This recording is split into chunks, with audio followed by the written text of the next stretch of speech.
Deus, tem misericórdia de nós. Não queremos somente ser ouvintes, ó Deus, e sim praticantes da tua palavra. Queremos, ó Deus, vivê-la, a tua palavra, guardá-la. Queremos, ó Deus, o verdadeiro evangelho, o verdadeiro cristianismo sobre as nossas vidas. E te pedimos, ó Pai, fala conosco nessa noite. Usa a vida do teu servo, abençoa ele de uma maneira poderosa, meu Deus. Nós oramos a ti e te agradecemos por tudo, em nome de Jesus, amém e amém, Jesus, graças a Deus, amém.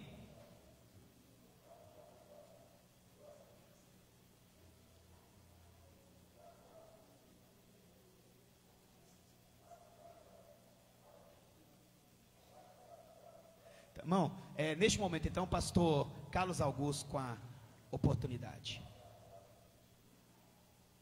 Alô, som. Alô.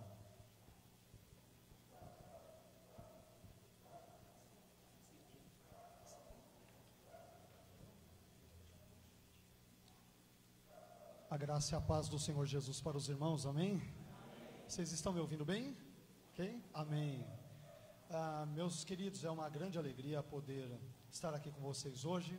Quero agradecer aqui imensamente ao pastor Geraldo por nos ter convidado para conhecermos os irmãos. É a primeira vez que eu estou particularmente em Viçosa. Conhecia outras localidades de Minas, a terra abençoada. Normalmente quando venho para cá, inclusive com alguns irmãos da igreja, uma vez por ano nós temos o costume de vir para Extrema, mas é mais para o sul aqui de Minas. E quero agradecê-los pela acolhida, pela recepção, pelo carinho e pelo convite. Bem, nós ficamos de trazer um estudo sobre o seguinte tema: como iremos ao céu. Eu creio que à medida em que eu for falando, depois vocês deverão ter os slides aí projetados atrás, né? Mas, só para talvez aqueles que não me conheçam, eu sou de uma igreja independente de São Paulo, Igreja Evangélica Jaboque, sou pastor titular ali da igreja. Tenho a minha graduação em teologia, estudei 4 anos teologia, mais um 5º ano para justamente ter a validação pelo MEC. Depois fiz mais 3 anos de mestrado no Seminário Teológico Servo de Cristo, onde hoje sou um dos professores, com concentração em Novo Testamento. E depois fui para a USP, a Universidade de São Paulo, e estudei mais 5 anos, fazendo doutorado em estudos judaicos, com concentração em estudos da Bíblia hebraica, a área de Antigo Testamento. Acabei de escrever agora um livro sobre Jonas, talvez alguns de vocês saibam, né? Um comentário detalhado sobre Jonas, cuja tradução eu mesmo fiz do texto hebraico, com anotações críticas que envolvem o texto hebraico, a Septuaginta e vários outros estudos técnicos. Então essa obra, creio que daqui a 2, 3 semanas já começará a circular, inclusive na CPAD, né? Eu deveria lançar essa obra na CPAD do Rio de Janeiro, provavelmente entre o final de agosto e início de setembro. Bom, o nosso propósito, como já disse e reitero, foi falar sobre assuntos que, entendo eu, estejam entre os mais importantes na vida de um cristão. Envolve uma questão soteriológica: como iremos ao céu? E nós demos um subtítulo que nós aqui apresentamos ao pastor Geraldo, que é a Ordo Salutis em perspectiva arminiana. E já vou explicar logo o que quer dizer todo esse palavrão Ordo Salutis. Mas eu gostaria de convidá-los para que pudéssemos ler o texto de Romanos no capítulo 8 e os versículos de número 28 a 30. É o segundo slide, tá? Romanos capítulo 8, versículos 28 a 30.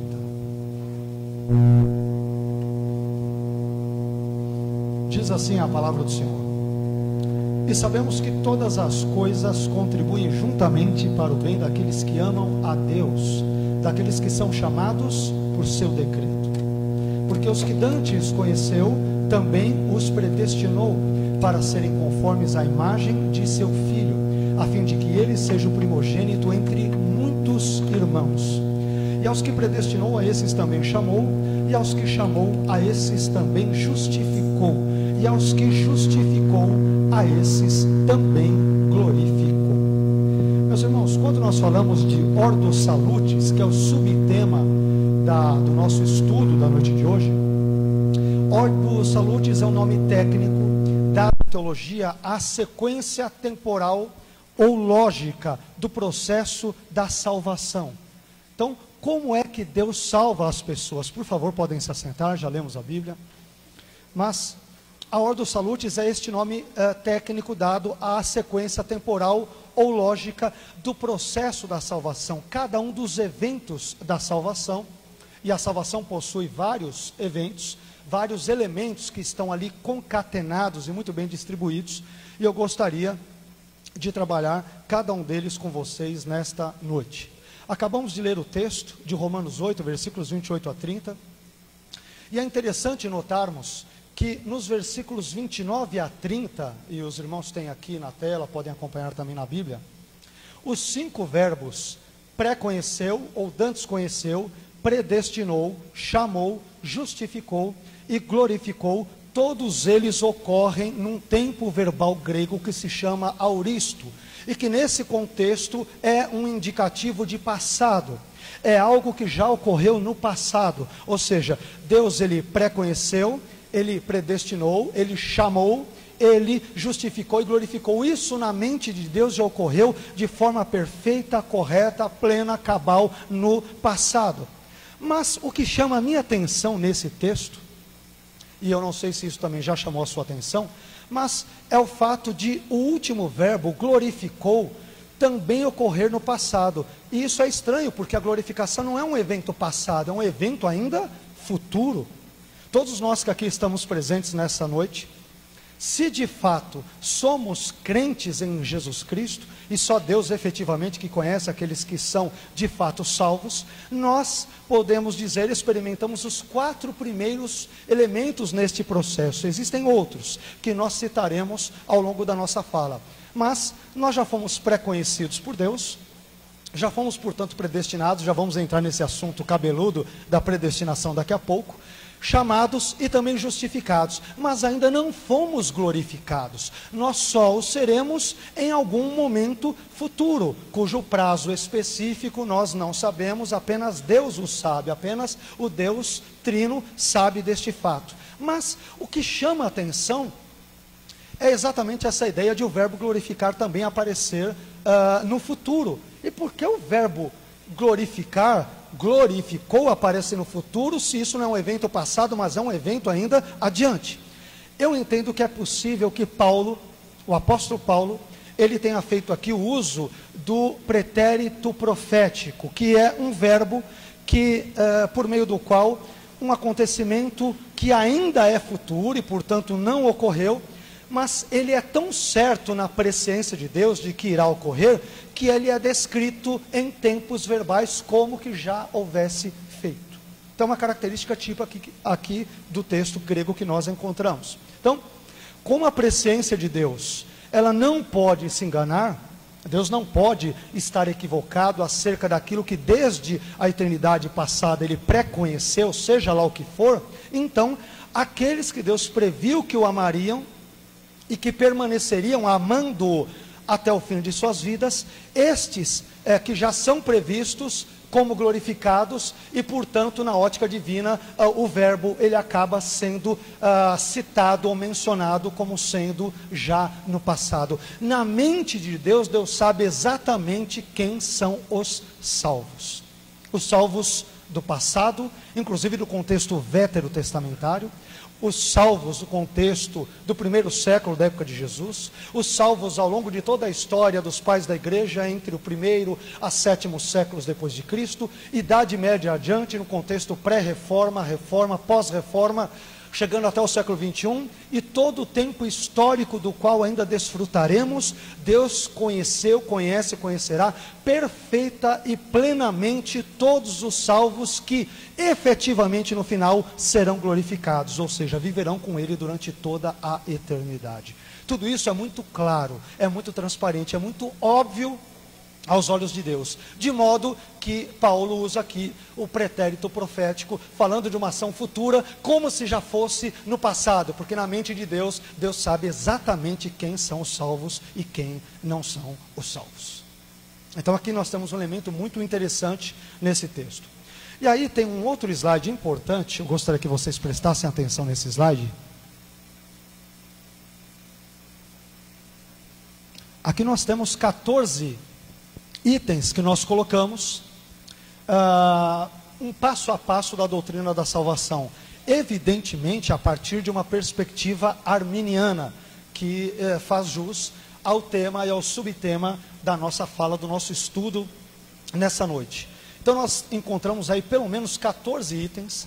Alguns estudiosos podem tirar um ou outro item, podem acrescentar também um ou outro, de acordo com o entendimento teológico daquilo que ocorre no texto bíblico. Mas eu quero chamar a atenção de vocês para o seguinte: a Ordo Salutis que vocês estão vendo nessa escada, nos itens 1 a 5, nós encontramos a ideia de como Armínio entendia os 5 primeiros pontos referentes desde a criação do mundo até a salvação dos indivíduos. Aqui eu me baseio em 2 teólogos americanos, Keith Stanglin e Thomas McCall, o primeiro dos quais Stanglin teve no Brasil aqui no ano passado, e isso é extraído da obra Jacó Armínio, Teólogo da Graça. Então essa é uma perspectiva de fato de Armínio. Percebam que depois dos itens 5 a 14, eu coloquei os itens 6, 7, 8, 10 e 14 em vermelho, de propósito, porque os itens que estão destacados em vermelho são aqueles que aparecem em Romanos 8, 28 a 30, que acabamos de ler e que estamos aos poucos comentando. O que ocorre? Em Romanos 8, versículos 28 a 30, nós temos apenas uma fração do processo soteriológico total. Paulo não é exaustivo ao mencionar desde o primeiro até o último ponto que envolve a salvação. Ele seleciona apenas alguns pontos. Isso não significa de forma alguma que ele esteja equivocado. Ele inseriu na Bíblia aquilo que o Espírito Santo o inspirou para que ele registrasse, mas é importante entendermos, enquanto crentes, cristãos, estudiosos da palavra de Deus, que estes 5 verbos aqui mencionados, preconheceu, predestinou, chamou, justificou e glorificou, eles não exaurem todos os passos salvíficos ou soteriológicos. Eles são uma amostra deles. E é por isso que os demais itens, dos itens 9, 11, 12 e 13, por exemplo, nós usamos para complementar aquilo que a Escritura como um todo, de Gênesis a Apocalipse, tem a nos dizer e a nos ensinar sobre a salvação, ok? Então os primeiros 5 itens, envolvem a visão geral de Armínio da Ordo Salutis, desde a criação até a salvação.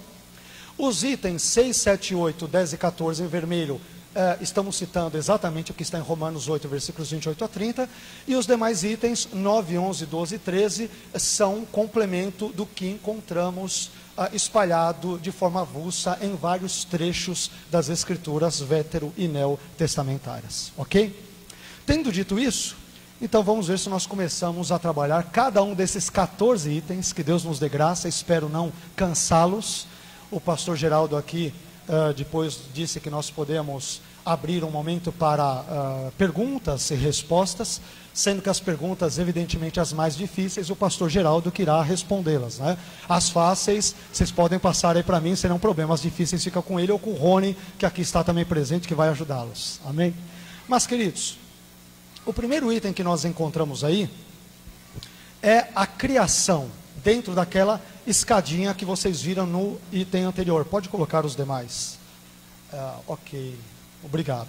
Então, na concepção de Armínio, o primeiro dos decretos, aqueles primeiros 5 itens que mencionamos no slide anterior, eles apontam para os 5 primeiros decretos que Deus fez ou emitiu ao criar o universo. Existem 5 decretos que começam a seguir de forma resumida a chamada Ordo Salutis. Então, no primeiro deles, Deus decretou criar o mundo, criar o universo. E aí nós colocamos uma definição evidentemente simples, e depois nós vamos desdobrá-la, vamos desenvolvê-la com outros argumentos e explicações. Mas, quando falamos de criar, nos referimos ao fato de que Deus, Ele decretou criar todas as coisas a partir do nada, ex nihilo, como diz a terminologia, a expressão latina, para si mesmo, todas estas coisas criadas são para ele mesmo, e ele as cria por sua palavra, como aprendemos desde Gênesis no capítulo 1, e por sua palavra Espírito, e também para manifestar a sua glória. Temos aí alguns textos, vez por outra eu lerei um ou outro texto, não lerei todos, inclusive para nós aqui pouparmos tempo nas explicações, mas temos textos como Gênesis 1:1, Salmo 33, versículos 6 a 9, e vários outros que apontam para isso. Aqui nós já começamos com um pensamento muito importante de Armínio, que infelizmente a maioria esmagadora dos próprios arminianos desconhecem.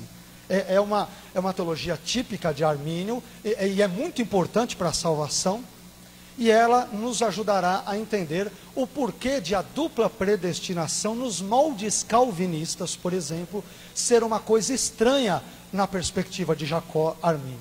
Então, um ensino característico de Jacó Armínio, do teólogo holandês Jacó Armínio, é o duplex amor Dei, o duplo amor de Deus. Isso é uma característica, esta é uma característica típica do pensamento teológico de Armínio.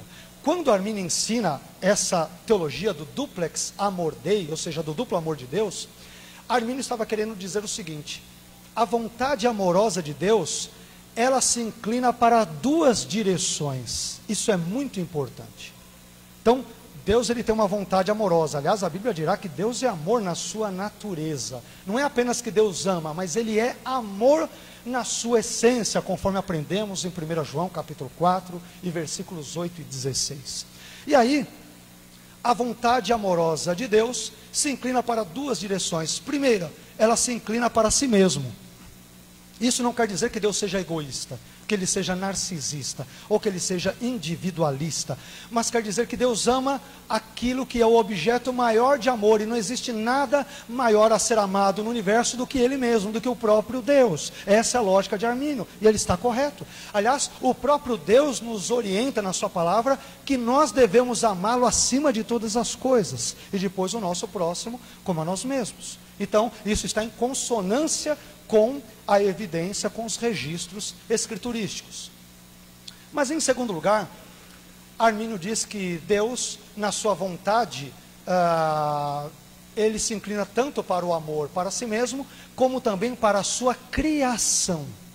Então Deus, ele ama a si mesmo e ama toda a obra que ele criou. Entre ela, todos os seres humanos do passado, do presente e do futuro. Isso é extremamente importante para entendermos o pensamento de Armínio e a nossa teologia, a nossa crença. Por exemplo, no caso de vocês, embora eu não seja assembleano, né, mas frequentemente tenho muitos alunos assembleanos, frequentemente participo de congressos e tudo com os queridos irmãos assembleanos. A teologia, as raízes, a base, o fundamento do pensamento teológico das Assembleias de Deus, ele é arminiano. Então é importante nós sabermos aquilo em que pensamos, ou aquilo em que vocês creem ou deveriam crer, de acordo com todo o arcabouço teológico e doutrinário de vocês. E aí, olha só a sacada de Armínio. Armínio vai dizer o seguinte: bem, como a vontade amorosa de Deus se inclina para duas direções, para Ele mesmo e para a sua criação, e dentro da criação nós temos os seres humanos, aí a crítica de Armínio a Calvino. Não faria nenhum sentido, né, a Calvino, especialmente a Beza, que foi sucessor de Calvino, que foi professor inclusive de grego de Armínio, né? A crítica dele é a seguinte: não faz sentido um Deus que ama a si mesmo e ama a sua criação, já criar seres vivos destinados previamente para o inferno, porque ele ama a si mesmo e ama a sua criação. Então não faz sentido Deus falar: olha, eu vou criar este ser, mas já vou criar esse para ele direitinho, quando morrer, ele ir para o inferno. Armínio fala: isso não faz sentido. Deus só vai enviar para o inferno aqueles cuja fé e permanência na fé ele não preconheceu desde a eternidade, e aqueles cuja fé e permanência na fé ele preconheceu desde a eternidade, estes irão para o céu. Ok? Tudo bem? Estão me acompanhando? Depois nós abriremos aqui para um momento de dúvidas, aí nós podemos explicar mais pontualmente. Então, quando Deus ele decreta criar todas as coisas, sem ter a menor necessidade de fazê-las. Isso é muito importante dizer. Quando Deus cria o universo, Ele não cria porque Ele é coagido por algo ou por alguém, por algum fator, por algum indivíduo, alguma pessoa alheia a si mesmo. Antes de criar todo o universo, Deus, na sua relação intratrinitariana, o Pai com o Filho e o Espírito Santo, Ele gozava de uma perfeita, gloriosa e plena solidão. Deus não precisava ter nos criado. Não precisava ter criado a mim, a você, não precisava ter criado o planeta Terra, as galáxias, os bilhões de galáxias e tudo que existe. Quando Ele cria simplesmente porque Ele quis compartilhar parte da sua onipotência, da sua inteligência, da sua sabedoria, e quis que a sua criação o glorificasse, o louvasse e o adorasse, reconhecendo-o como o pivô, o autor de tudo aquilo que existe nesse fabuloso universo. Então essa é uma questão absolutamente importante. E aí para Armínio ele vai dizer, peraí, mas Deus Ele cria tudo, e essa criação que Ele faz, não faz sentido entender que ela já tem um destino prévio para a danação, ou para a preterição, ou para o inferno, né? Preterição ou danação são termos mais teológicos, usados no contexto soteriológico. Então aqui nós temos um primeiro ponto, que envolve a ideia da criação. Em alguns pontos eu passarei mais brevemente, em outros eu detalharei alguns aspectos mais importantes. Indo para o próximo slide, nós temos agora o segundo item, que envolve a permissão da queda. Primeiro, Deus decreta, segundo Armínio, criar o mundo. Em segundo lugar, Deus decreta permitir a queda. E aí nós demos aqui a seguinte definição: Deus decretou permitir a queda sem cooperar de modo algum para esse resultado, preservando apenas a liberdade do homem para que ele pudesse desobedecê-lo. Então, o que nós queremos dizer com permissão divina? Quando Deus Ele permite algo, quer dizer que Ele não impõe obstáculos, Ele não refreia, por exemplo, a vontade do homem, no caso de Adão e Eva, para que eles viessem ou não viessem a comer do fruto proibido, que no nosso contexto traditivo português, e não só no contexto aqui da língua portuguesa, mas mundial, é dito que este fruto seria a maçã, e isso ocorre por causa de um erro de tradução de Jerônimo, de um texto de Cantares no capítulo 8, onde ele traduz um verbo hebraico de forma equivocada, e entende que isso envolvesse ali a maçã, e isso ele faz uma relação entre Cantares 8 e Gênesis 3, e daí surge a teoria de que o fruto do pecado teria sido a maçã. Mas, curiosidades à parte, a queda do homem no pecado, para Armínio e para todos nós arminianos, ela era algo contingente. O que quer dizer algo contingente em termos filosóficos e teológicos? Contingente é algo que pode ser e pode não ser. Pode acontecer e pode, por exemplo, não acontecer. A nossa vida, a vida de cada um de nós aqui, ela é contingente. Você não precisaria ter vindo a esse mundo, mas veio. E nós estamos hoje aqui, mas daqui a pouco não estaremos mais. A nossa vida é contingente. Para usar uma linguagem mais bíblica, é um sopro, não é nada. É como um conto ligeiro, não é isso? Em termos filosóficos e teológicos, a nossa vida é contingente. Tudo na nossa vida é contingente. Se estamos empregados, podemos ficar desempregados a qualquer momento. Se estamos vivos, podemos morrer. Se estamos alegres, podemos ficar tristes. Isso aponta para a contingência. As nossas situações intrincadas nos relacionamentos humanos e interpessoais, eles são mutáveis, de modo que aquilo que é, pode daqui a pouco deixar de ser. Então, na concepção de Armínio, isso é muito importante. Armínio dirá: quando Adão cai no pecado, ele não cai porque Deus determinou que ele caísse. Ele cai porque Deus permitiu que ele caísse. Deus permite que Adão faça mau uso da liberdade ou do livre-arbítrio que Deus originalmente lhe concedeu. E, portanto, ao fazê-lo, mesmo evidentemente sabendo que ele comeria do fruto proibido e o desobedeceria, todavia Deus não determinou que ele o fizesse. E aí nós temos uma questão que por exemplo, irá separar bastante o calvinismo do arminianismo. Um calvinismo, por exemplo, refletido na Confissão de Fé de Westminster, em vários outros documentos, que tem uma perspectiva filosófico-teológica compatibilista, ele dirá o seguinte: Deus determinou todas as coisas, não há nada que exista no universo que Deus não tenha determinado. Isso inclui, evidentemente, a queda.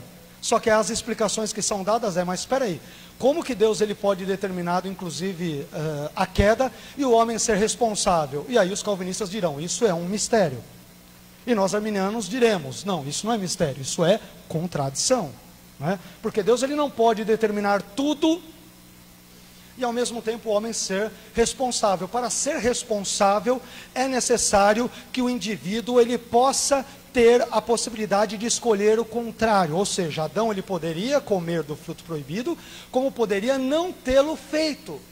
Aliás, isso está na Bíblia. Leamos o que diz aí o texto que vocês têm em tela, Gênesis 2, versículos 16 e 17.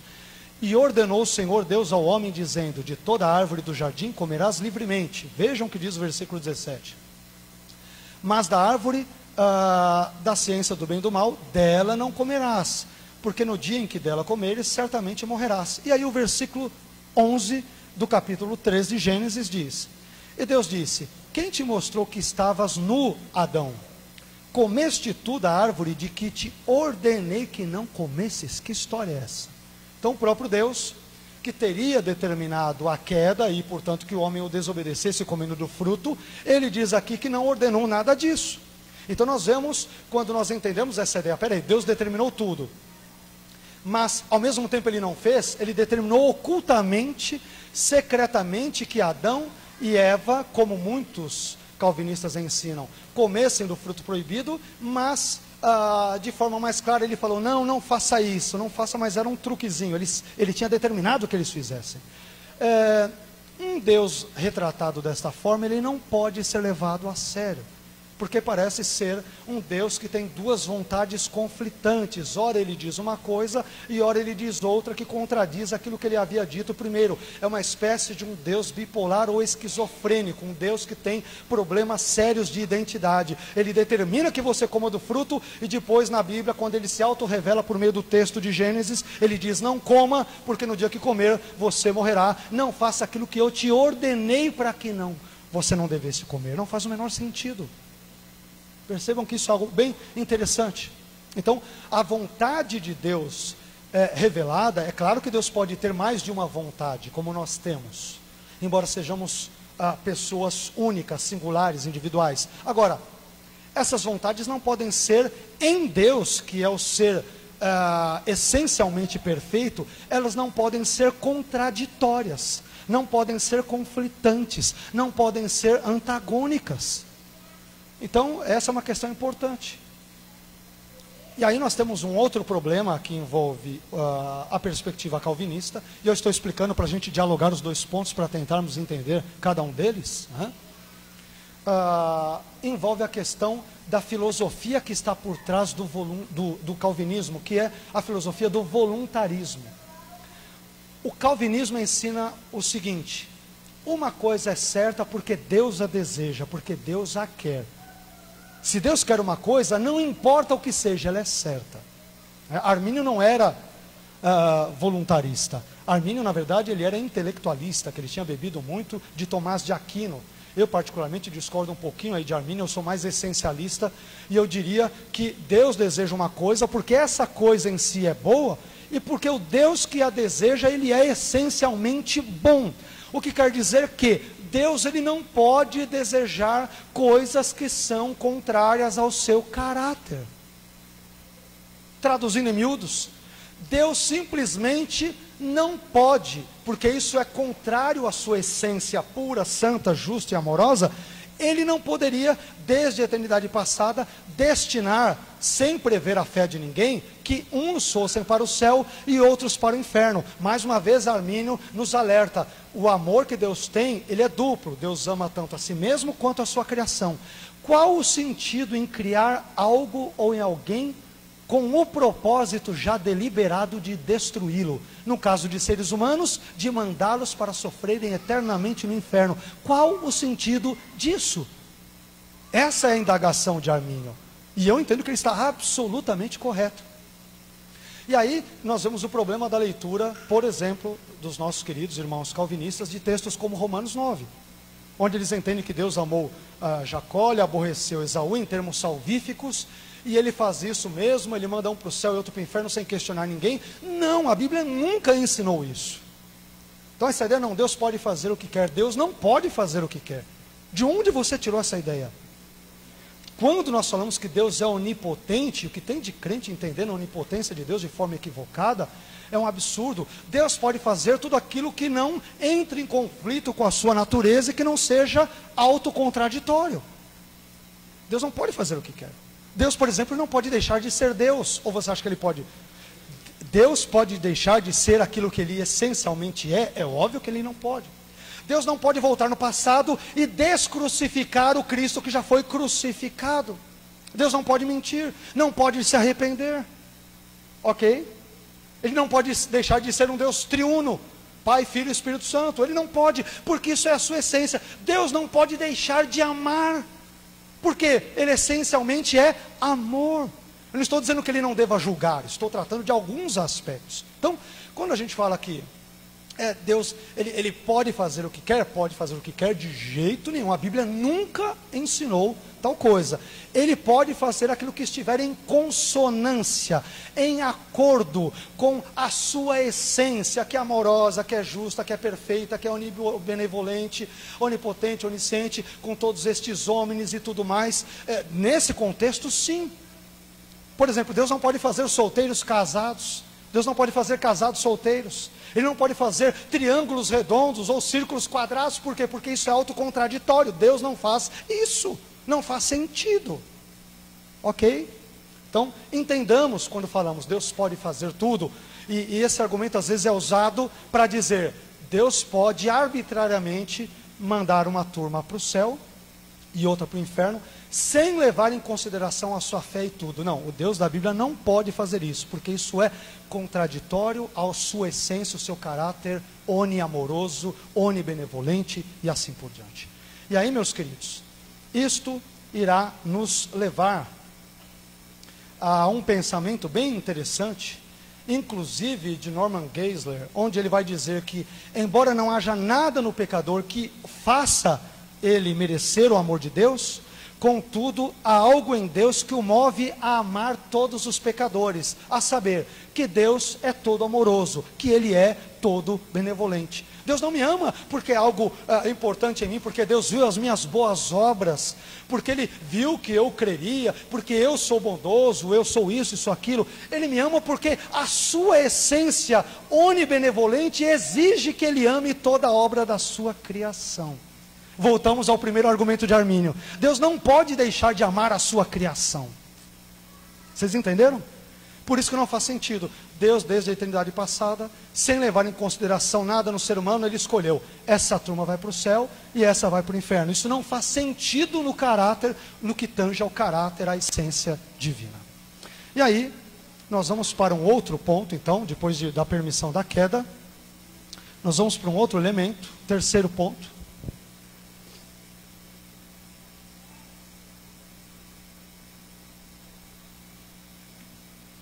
Em terceiro lugar, na perspectiva de Armínio, Deus ele decreta apontar Cristo como base da eleição dos redimidos, ou seja, Deus ele decreta escolher o seu Filho Jesus como aquele que irá obter e comunicar a salvação não a todos os indivíduos, mas apenas aqueles que creem. Então aqui nós temos um contexto que envolve também a questão da salvação. E aqui envolve um elemento importante. Como eu disse agora há pouco, a queda foi algo contingente. A queda de Adão e Eva no pecado foi contingente. Adão e Eva não precisariam ter caído em pecado. Isto significa, usando o desenvolvimento lógico e bíblico, eu diria para isso, isto significa que a vinda de Cristo ao mundo, pelo menos para morrer pelos nossos pecados, também é algo que foi, a partir de uma perspectiva histórica nossa, no passado, foi também algo contingente. Jesus não precisava ter vindo ao mundo, ou se viesse, ele não precisava ter morrido na cruz se o pecado não tivesse entrado no mundo primeiro. Faz sentido ou não?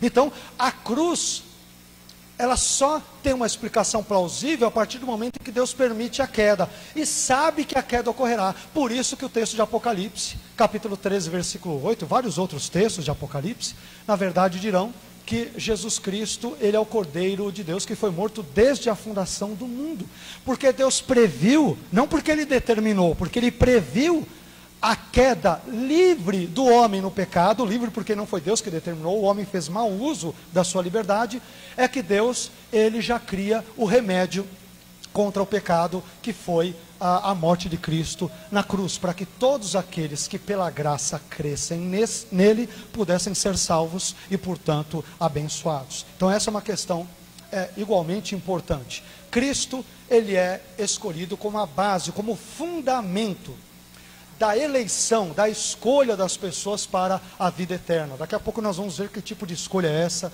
que tipo de predestinação é essa, de acordo com uma concepção que entendemos bíblica e, evidentemente, também arminiana. Um quarto ponto, Deus, ele também decreta, na leitura de Armínio, dentro da Ordo Salutis, ele decreta prover os meios necessários para a salvação, quais sejam arrependimento e fé. Em Marcos 1, versículos 14 a 15, há um texto bem interessante de Jesus, no qual ele diz: e depois que João foi entregue à prisão, veio Jesus para a Galileia, pregando o evangelho do reino de Deus e dizendo, olha só a fala de Jesus: o tempo está cumprido e o reino de Deus está próximo, arrependei-vos e crede no evangelho.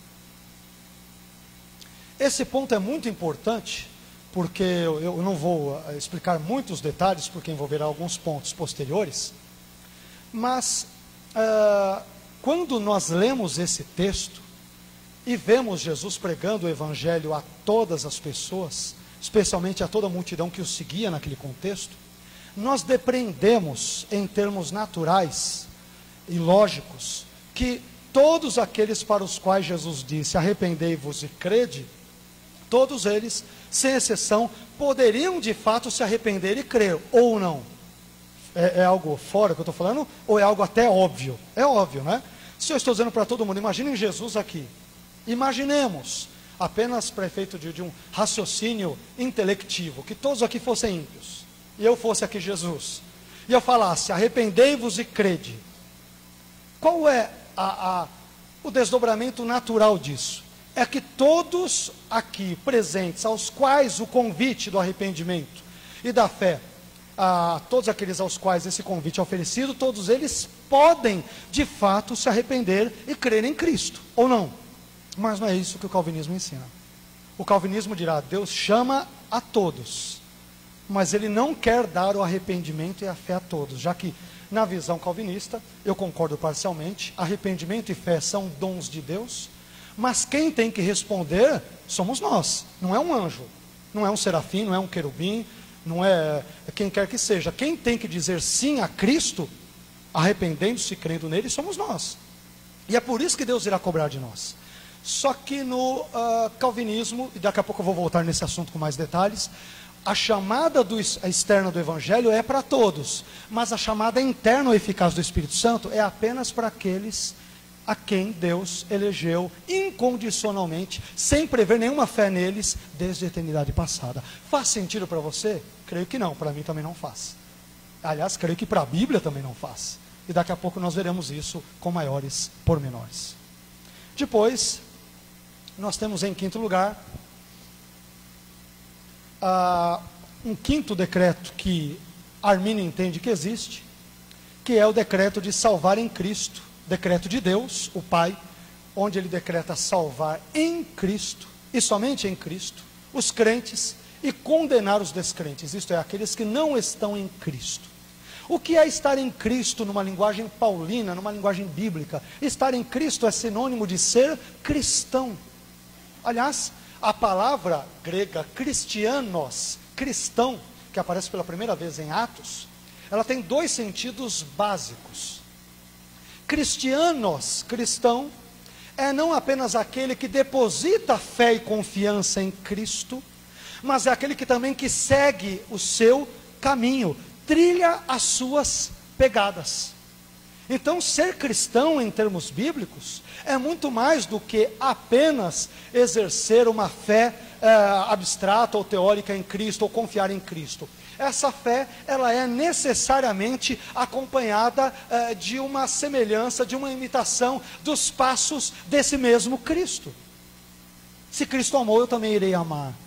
Se Ele perdoou, eu irei também perdoar. Se Ele pregou o Evangelho, eu também irei pregar. Se Ele amou ao Pai, eu também irei amar. Se Ele disse para ser misericordioso para com as pessoas, eu também devo ser. É claro que nós temos a possibilidade de imitá-lo em termos finitos, visto que estamos contaminados com pecado. O mais santo entre os crentes tem as suas faculdades mentais, seu palavreado, estou citando aqui Romanos capítulo 3, versículos 10 a 18, suas relações interpessoais, todas elas contaminadas pelo pecado, mas a graça de Deus nos ajuda a vivermos uma vida mais correta em sociedade. Então, voltando aqui o texto, ao nosso enunciado, Deus ele decreta salvar em Cristo, explicamos rapidamente o que quer dizer em Cristo, os crentes, e condenar os descrentes. Aqui nós temos uma diferença abissal entre arminianismo e calvinismo. Porque no calvinismo, Deus não elege as pessoas para a salvação com base na fé que Ele previu. Um Deus que é, diria eu, mais justo, Ele prevê a fé e fala, olha, eu creio que imaginemos aqui apenas mais uma vez um exercício intelectual. Deus, desde a eternidade passada, previu que o pastor Geraldo creria em Cristo no início, em algum ponto da sua vida, ele desenvolveria essa fé e consumaria essa fé até o seu último momento de vida aqui na terra. Então, essa fé inicial, intermediária e final, ela é pré-conhecida por Deus desde aquilo que eu denomino de eternidade passada. E, portanto, nesse sentido, sim, o pastor Geraldo ele já foi visto como um eleito de Deus. Assim é que Armínio, e não só Armínio, vários outros estudiosos, daqui a pouco citarei alguns deles, entendem a ideia daqueles que dantes conheceu. Daqui a pouco eu vou entrar em Romanos 8, a gente só está citando alguns pontos, até chegarmos ao 14º, já vamos chegar lá daqui a pouquinho, já o próximo item, ok? Então, leiamos o que diz Marcos 16:16. Quem crer e for batizado, será salvo, mas quem não crer, será condenado. Então, para a perspectiva arminiana, a ideia da salvação, o conceito da salvação é muito simples. Aqueles que Deus previu que estariam em Cristo, isto é, que creriam nele e permaneceriam crendo, são salvos. Aqueles que Deus não previu tal coisa, são condenados. Para Calvino, para Beza, para o calvinismo de uma forma geral, Deus não levou em consideração nada de fé, incredulidade nem nada.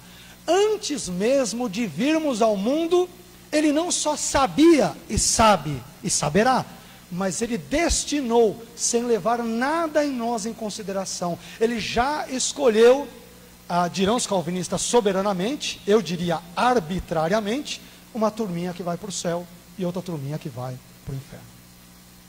E se você perguntar para um calvinista por que Deus faz isso, ele vai dizer: quem és tu, homem, que ousa questionar a Deus?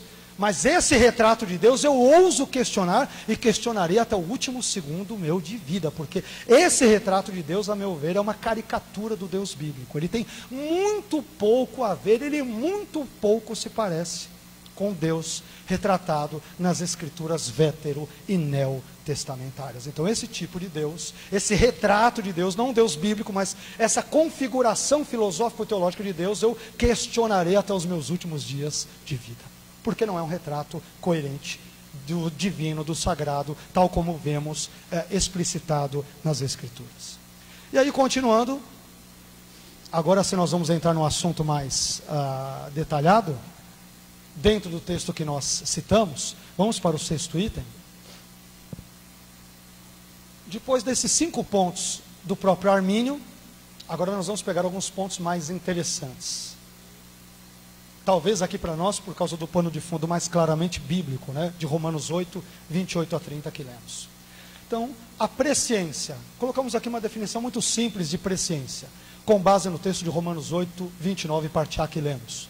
É o conhecimento prévio e antecipado que Deus tem de todos os acontecimentos, eventos, pessoas ainda futuros. Tudo aquilo que ainda é futuro, Deus conhece isso.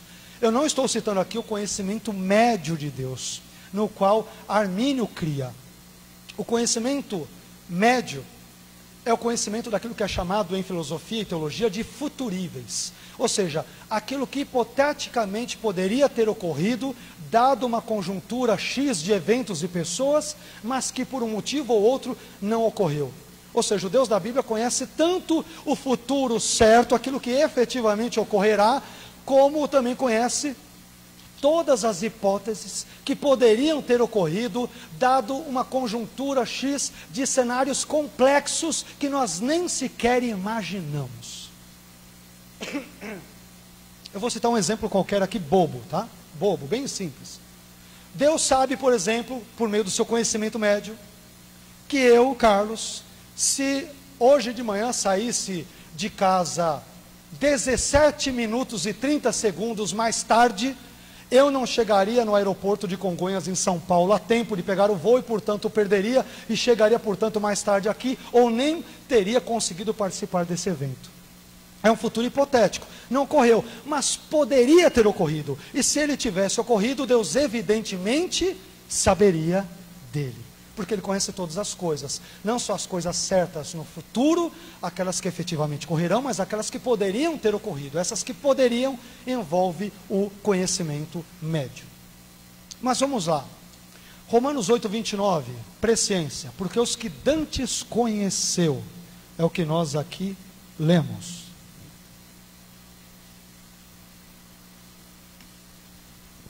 Quem são esses que Deus dantes conheceu?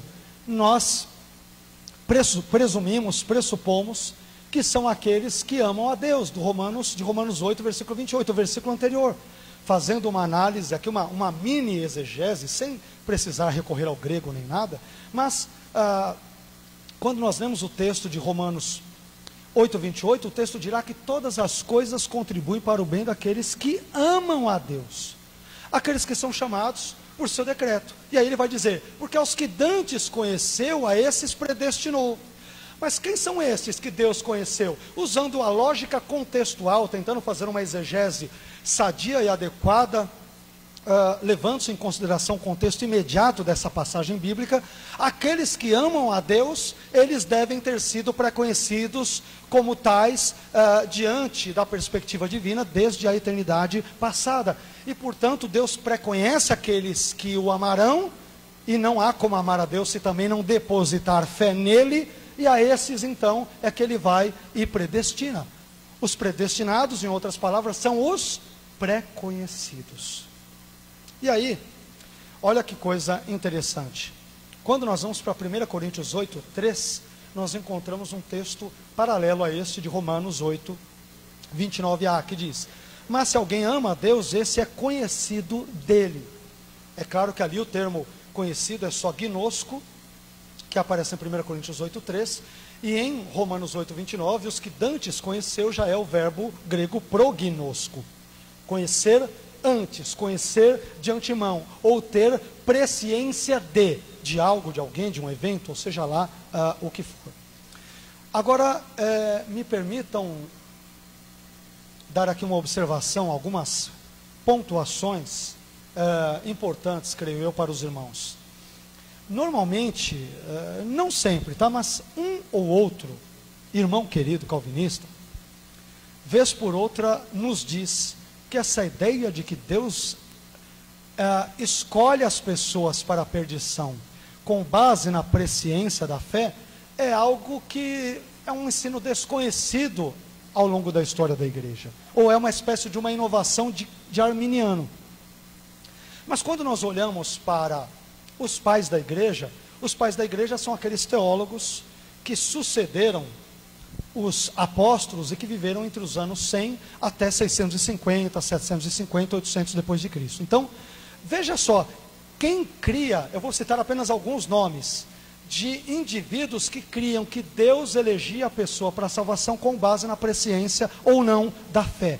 Então, indivíduos como Jerônimo, Crisóstomo, Teodoreto, Ambrosiastro e o próprio Agostinho, chamado Agostinho Jovem, nos seus primeiros escritos, no seu primeiro momento filosófico, teológico na sua vida, todos eles crerão que Deus, ele salva as pessoas com base na presciência da fé. Aliás, Agostinho, na sua exposição sobre a carta aos Romanos, ele declara o seguinte: tampouco ele, isto é, Deus, predestinou a ninguém que não preconheceu que havia de crer e seguir o chamado, aos quais também denominou eleitos.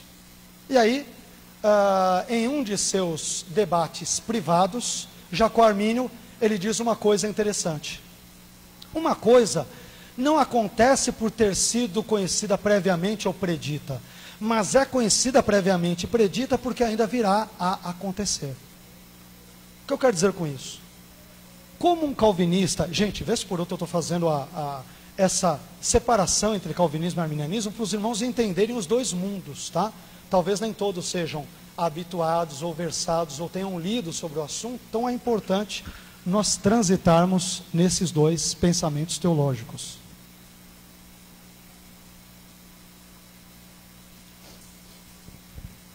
Como que o calvinismo entende a presciência de Deus? Eles dirão o seguinte: por que Deus preconhece, por exemplo, vamos pegar um caso bem interessante, Judas. Um calvinista diz o seguinte: por que Deus, ou como Deus preconhece que Judas trairá Jesus? E o calvinista diz, simples, Deus preconhece porque ele determinou que Judas traísse a Jesus. Então, Deus quis que Judas traísse a Jesus, por ter colocado isso lá no futuro, é que ele acaba preconhecendo. Então, Deus só preconhece no calvinismo aquilo que ele determina. Se Deus não determinar algo, ele não preconhece. Por isso que ele tem que determinar tudo, ele tem que causar tudo.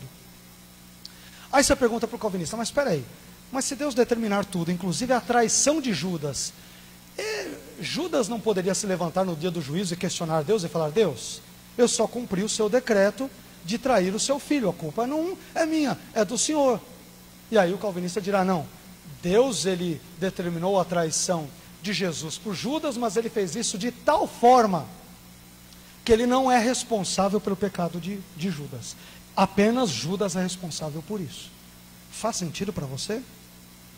Deus determinou, Judas não tinha como não ter traído a Jesus, e no dia do grande juízo do trono branco, se Judas de fato morreu e foi para o inferno, e a Bíblia nos orienta nesse sentido, a culpa será totalmente de Judas, embora ele não pudesse não ter traído Jesus, visto que Deus determinou ele de uma forma inalterável e irremediável que ele o traísse. Parece papo de louco, né? Pois é, isso é exatamente que ensina o calvinismo. Deus determinou que Judas traísse ali a Jesus, mas a culpa é totalmente de Judas. Deus não tem nenhuma culpa nisso. Não dá para aceitar um retrato de Deus nesse contexto, tá? E aí, quando nós falamos de conhecer de antemão, eu disse para vocês que alguns slides eu me deteria mais neles, em outros eu seria mais rápido. Estou me detendo um pouco na ideia da presciência, porque ela é muito importante, tá? Então, o termo prognosco, que está aqui em itálico, os que dantes conheceu ali, né, porque os que dantes conheceu, ali aparece em grego como termo prognosco. E aí, esse termo no Novo Testamento, ou na literatura extra-bíblica, ele sempre tem um sentido de conhecer algo de antemão, ou conhecer previamente. Mas se você perguntar para um calvinista, ele dirá, não, prognosco tem um sentido de amar, tem um sentido de eleger, tem um sentido de determinar. Deus amou antes, e ele vai usar isso, mas não existe nenhum único dicionário de grego que eu conheça, que diga que prognosco, pelo menos um dicionário sério, que diga que prognosco significa algo diferente de conhecer de antemão. Literalmente, antes de, gnosco, conhecer antes de, presciência. Vejam alguns exemplos. Existem 5 ocorrências de prognosco no Novo Testamento. A primeira delas, Atos 26:5. Conhecendo previamente, o texto grego diz, prognoscontes, a mim, desde o princípio, se o quiserem testificar, que conforme a mais severa seita da nossa religião, vivi fariseu. Paulo cita isso. Depois, Romanos 8:29, que nós lemos, não vou repetir. Romanos 11:2, Deus não rejeitou o seu povo a quem preconheceu, proegno, preconheceu. Que mais? 1 Pedro 1:20, Cristo, qual na verdade em outro tempo foi preconhecido, proegnosmeno, antes da fundação do mundo, mas manifesto nestes últimos tempos, por amor de vós. Depois, o último texto, 2 Pedro 3:17, vós, portanto, amados, conhecendo de antemão, prognoscontes, isto, guardai-vos de que, pelo engano dos homens abomináveis, sejais juntamente arrebatados e descaiais da vossa firmeza. Então, em todas as ocorrências do verbo prognosco do Novo Testamento, que são 5, e a minha fala aqui é bem exegética, a ideia de prognosco como conhecer de antemão ou pré-conhecer é absolutamente correta e cabível.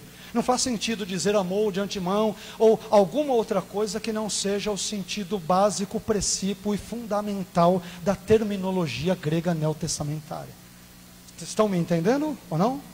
Estou misturando um pouco questões de teologia, de exegese com filosofia, para tentar dar um amarrado, um apanhado geral.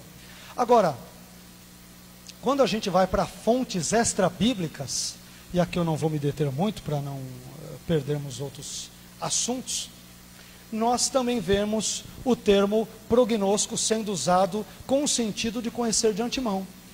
Veja o que diz o livro de Sabedoria, capítulo 6, versículo 13. É um texto que é apócrifo. Ele diz: a sabedoria vai ao encontro dos que a deseja, dando-se a conhecer de antemão, prognostenai. Mais uma vez o verbo grego prognosco, que tem um sentido de conhecer antes. Sempre é usado assim. Sabedoria 8:8.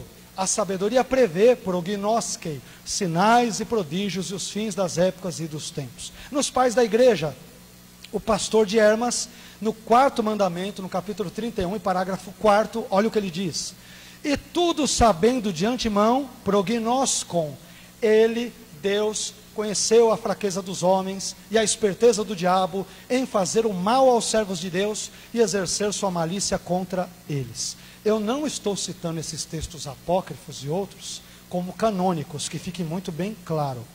Só estou citando-os para efeito ilustrativo, para entendermos que o mesmo verbo grego usado em Romanos 8:29 para pré-conhecer, tanto no Novo Testamento como fora dele, sempre tem o sentido de conhecer de antemão, e não de amar, eleger ou outros sentidos distintos que normalmente os queridos irmãos calvinistas lhes atribuem. É aqui que eu quero trabalhar, uma questão exegética, ok? Porque antes de entendermos o que um texto diz, temos que compreender o que ele significa. Isso é um dos passos mais fundamentais da exegese, ou seja, da interpretação bíblica.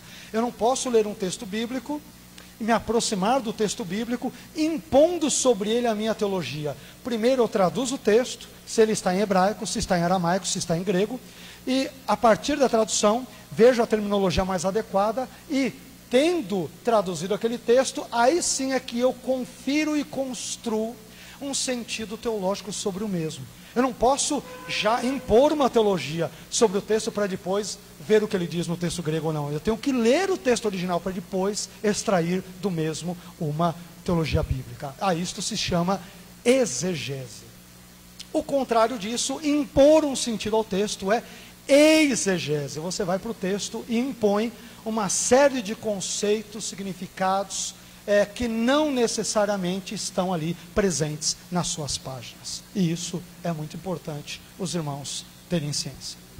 Bem, continuando, vamos para um outro item importante.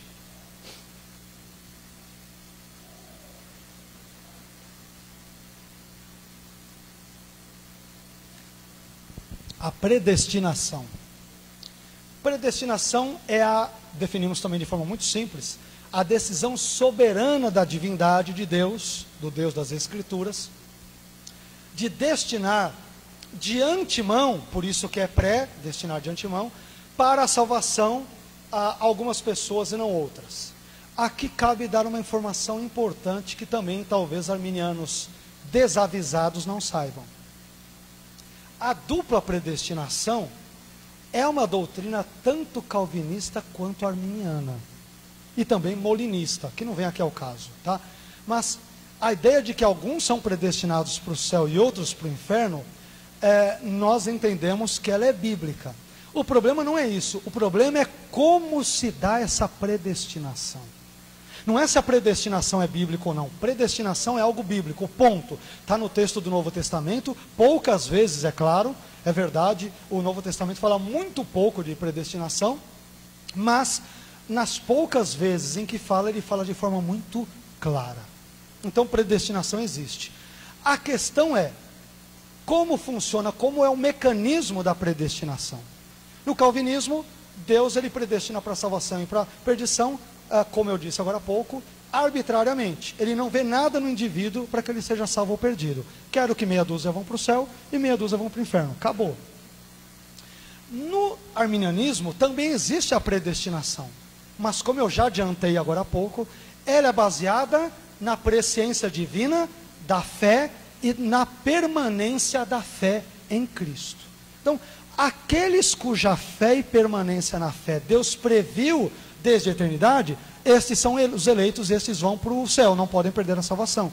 Aqueles cuja fé Deus até previu no início, mas não previu que permaneceriam na fé, aí os chamados desviados ou apóstatas, se morrerem nesse caso, esses vão para o inferno. Então existe uma predestinação dupla, tanto no calvinismo quanto no arminianismo. No calvinismo, ela é incondicional, ou eu diria arbitrária. No arminianismo, ela é baseada na presciência divina da fé ou não. Deus previu a fé, vai para o céu. Não previu a fé até o final, vai para o inferno. É simples. Então, os dois conceitos, os dois sistemas teológicos ensinam esse tipo de pensamento.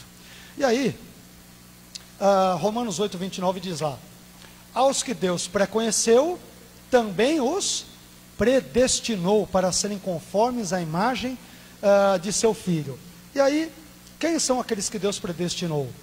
Mais uma vez você tem aquelas discussões que eu acabei de citar entre arminianos e calvinistas. Mas eu creio que o texto de Efésios 1, ele nos ajuda a entender que os predestinados são aqueles cuja fé em Cristo foi pré-conhecida pelo Pai desde a eternidade. Vejam o que diz o texto. Efésios 1, 11 e 12. Vocês têm aí na apostilinha, também está aqui. Nele, em Cristo, digo, em quem também fomos feitos herança, havendo sido predestinados, o termo está aqui, é bíblico, ok, conforme o propósito daquele que faz todas as coisas, segundo o conselho da sua vontade, com o fim de sermos, ao propósito de Deus, para o louvor da sua glória. Nós, quem são os predestinados? Os que primeiro, antes, esperamos em Cristo. Então, aqueles que primeiro esperaram em Cristo ou confiaram em Cristo, são esses que são os predestinados. Você entendeu? Deus não predestina para que o indivíduo venha a crer em Cristo. Não, porque Deus preconhece a esperança que o indivíduo depositará em Cristo, é que ele, portanto, o elege para a salvação. E aí, mais uma vez, o texto de Efésios irá nos socorrer. Os eleitos de Efésios 1:4, estou citando o contexto mais amplo de Efésios 1, e predestinados de Efésios 1, versículos 5 e 11, são os que antes esperamos em Cristo, de Efésios 1:12, que lemos, os quais, tendo ouvido a palavra da verdade, o evangelho da salvação, finalmente creram. Está em Efésios 1:13. Portanto, a predestinação mencionada aqui, no contexto de Efésios 1, versículos 5, 11 e 12, refere-se àqueles que antes, isto é, primeiro esperam em Jesus como meio da sua salvação. Estão entendendo ou não? Tudo bem? Ok? Então, perceba que nós não vemos aqui uma predestinação arbitrária. Deus escolhe um, vai para o céu, esse para o inferno, e ele não leva nada em consideração. A Bíblia não ensina isto em nenhum lugar. Há textos que são usados para tal. Eu não vou citá-los aqui. Talvez vocês me perguntarão daqui a pouco. Então, aos que dantes conheceu, a esses predestinou. Aos que Deus predestinou, por tê-los pré-conhecido, que creriam em Cristo e permaneceriam crendo, a esses Deus chama. Que chamada é esta? Nós temos primeiramente aqui a chamada externa e interna. E já vou explicar o que quer dizer isso, né? A chamada externa é o convite que é feito universal a todas as pessoas para que creiam em Cristo. É a pregação do Evangelho. É a chamada externa. Deus chama as pessoas para si mesmo por meio da pregação do anúncio do Evangelho. A chamada interna é o trabalhar simultâneo ou posterior ou paralelo do Espírito Santo no coração daqueles que ouviram o Evangelho. Então essa é a questão. E aí nós vamos ver algo conforme lemos no texto de Romanos 8:30. E aos que predestinou, a esses também chamou. Todos, obviamente, são chamados para a salvação, mas apenas aqueles que creem é que são salvos. E aqui envolve algo bem interessante. Eu comentei um pouco sobre isso no início e disse que depois daria mais detalhes, e creio que este seja o momento. Aliás, eu deverei, talvez nas próximas 2 semanas, ir para o Vejam Só de novo, para debater um assunto paralelo a este, sobre a ideia de um texto de Mateus, que fala sobre os muitos que são chamados e os poucos escolhidos. Esse será o tema, talvez daqui a umas 2 semanas estarei lá, e quase que evidentemente com algum irmão calvinista, claro, para debater sobre isso. Mas, como que um calvinista normalmente entende? Muitos são chamados, mas poucos escolhidos. É quase 100% dos calvinistas, inclusive o próprio Calvino, se é que ele era calvinista, né? Mas, os calvinistas entendem o seguinte: os muitos chamados é uma referência à pregação do Evangelho que é feita a todas as pessoas. Os poucos escolhidos quer dizer que nem todos aqueles que Deus chama externamente pelo Evangelho, Ele dá uma fé eficaz para o coração, para que ele não possa dizer não a Cristo. Então, olha só como o negócio é sério. No calvinismo, Deus chama todos. O calvinista evangeliza, faz missões e tudo, glória a Deus e tal. Mas, embora ele pregue o evangelho para todos, ele está ciente, na teologia dele, tá? Eu não creio nisso, nem entendo que é bíblico, mas ele entende que nem todas as pessoas para as quais ele prega, Deus quererá salvá-las. Então, peraí, Deus prega o evangelho para que todos sejam salvos, mas ele não quer salvar todos? Exatamente isso que você ouviu, porque o chamado externo é para todos, mas o interno é só para os eleitos, aqueles que Deus escolheu incondicionalmente a dedo desde a eternidade passada. Então, o que o calvinismo está ensinando, em outras palavras, Deus chama toda a humanidade para ouvir o evangelho. Os ímpios dizem não, eu não quero o evangelho, e depois Deus irá culpá-los quando forem para o inferno, por não dizerem sim este que eles não poderiam ter dito, porque Deus não lhes deu fé para que crescem, e ainda assim eles vão ser culpados, responsabilizados no dia do trono branco. Eu brinco, e esse é um dos argumentos que usarei no programa, que o chamado externo e o interno do evangelho é como se Deus chegasse para você e fala: meu filho, toma um carro, eu estou te dando um carro, mas ele não te dá a chave. E depois ele vai te culpar e te responsabilizar por não abrir a porta e não dar ignição no contato. Você fala: Deus, mas o Senhor não deu a chave. A culpa é sua, o problema é seu, se vira. Faz sentido para você? Eu fico imaginando: ide por todo o mundo e pregai o evangelho a toda criatura. Qual o sentido de Jesus, que era o Deus encarnado, que não morreu por toda a humanidade, segundo o calvinismo, pregar para toda criatura, sendo que ele não quis dar uma fé eficaz para que toda criatura cresça nele? Qual o sentido nisso? É bobagem. Isso não faz nenhum sentido. Isso não tem a mínima lógica, não tem a menor coerência. Isso é injusto. Deus não dá fé para o indivíduo crer nele e depois irá julgá-lo no dia do trono branco por não ter crido nele, sendo que ele não poderia ter crido porque Deus não lhe deu fé para tal. Está maluco? Isso é um Deus esquizofrênico.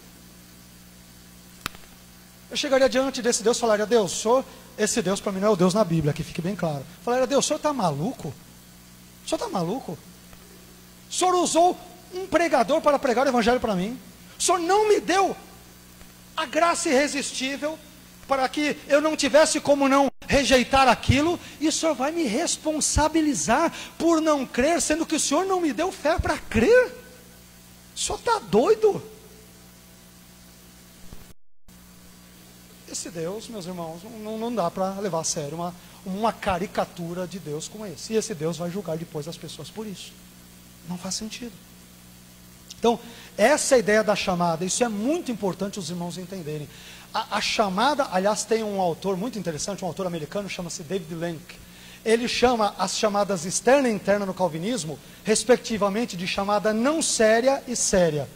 Ele diz: a chamada externa do evangelho no calvinismo não é séria, é uma brincadeira.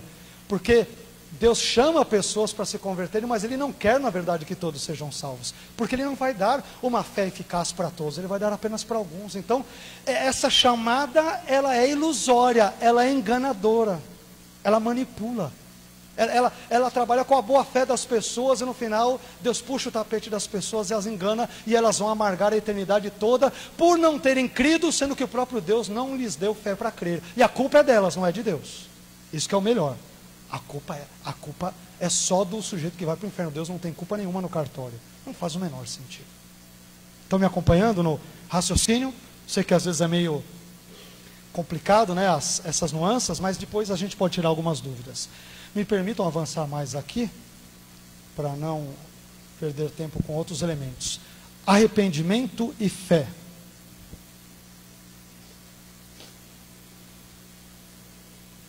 Nono item. Então o sujeito ouve a chamada externa do evangelho, ok? Aqueles que não resistem na leitura arminiana, todos aqueles que ouvem a chamada externa do evangelho podem dizer sim ou não para Cristo, ou não. Nós entendemos que sim. Então, Jesus ele prega para as multidões e diz: arrependei-vos e crede. Logo, logicamente, todas as pessoas para as quais ele prega, nós entendemos que podem se arrepender e crer, ou não. Caso contrário, a pregação dele não faria o menor sentido. Então, depois dessa chamada externa do evangelho e interna do Espírito Santo, que é chamada também de chamada eficiente ou eficaz, que no coração, na visão calvinista, só ocorre no coração dos eleitos, né? Então, a pessoa que diz sim ao evangelho, conforme Romanos 10, né, a pessoa ouviu a pregação do evangelho, Deus envia, o sujeito crê, porque a fé vem pelo ouvir e ouvir a palavra de Deus. O sujeito respondeu favoravelmente. A próxima etapa da salvação envolve o arrependimento e a fé. Eu coloco os dois juntos porque eu diria que o arrependimento e fé são irmãos siameses. Onde um está, o outro deve estar também. Se você tem fé em Cristo, você tem que experimentar um genuíno arrependimento. Se você se arrepende, é porque você tem uma fé verdadeira em Cristo. Não dá para ter uma coisa e não ter outra. Eu tenho fé em Cristo, mas vive num pecado lascado, não se arrepende de jeito nenhum, não muda de vida. Meu irmão, você tem que rever se você de fato é cristão. E no final, no último ponto, eu de propósito separei 4 dicas do próprio Armínio, e que teólogos, inclusive da confissão reformada ou calvinista, também concordam, que dão boas indicações, bons apontamentos de como podemos saber se somos salvos ou não. Eu creio que essa é a pergunta mais importante que um crente pode fazer a si mesmo. Será que eu sou salvo? E como eu posso saber se sou salvo ou não? No final, na nossa fala, nós vamos entrar nesse assunto rapidamente, tá? Bom, quando falamos do arrependimento, falamos daquela tristeza profunda causada pela prática do pecado, tristeza esta que é apontada pelo próprio Espírito Santo que habita na vida do crente, ao ter respondido favoravelmente ao Evangelho, e essa tristeza é acompanhada pela mudança de conduta e por um retorno a Deus, pelo desejo de mudar de vida. Irmãos, e agora eu vou dizer algo que talvez choque os irmãos. Em termos de pecado, muitas vezes não há nada que difira ou distingua crentes de ímpios. Os ímpios pecam, crentes também pecam. Eu sei que eu peco e peco para chuchu, né? Todo dia que eu acordo, olho para o espelho, eu vejo um miserável pecador. Você vê alguma coisa diferente na sua casa ou não? Hã? Eu sei o que é ser pecador, porque eu convivo com um durante 24 horas por dia. Peco e peco muito. Mas sabe qual a diferença de um pecador santo para um pecador ímpio? É que ele luta, o santo, contra o pecado. O Espírito Santo trabalha, eu já estou adiantando uma das características daquele que é salvo, ele luta contra o pecado. Ele sente tristeza pelo pecado. Ainda que talvez, eventualmente, ele venha incorrer nessa mesma prática outra vez, ele chorará diante de Deus, ou não necessariamente isso deve ser acompanhado de choro, mas ele desejará, e o Espírito Santo trabalhará no seu coração para que ele mude de vida. O Espírito Santo martelará na sua mente para que ele entenda: Senhor, eu não quero mais fazer isso, porque eu sei que isso te desagrada. Eu quero ter uma vida santa, justa, honesta, correta. Eu não quero roubar mais, eu não quero adulterar mais, eu quero ter uma mudança total e plena de vida. Isso que distingue em linhas bem gerais, não é só isso, mas um crente pecador de um ímpio pecador.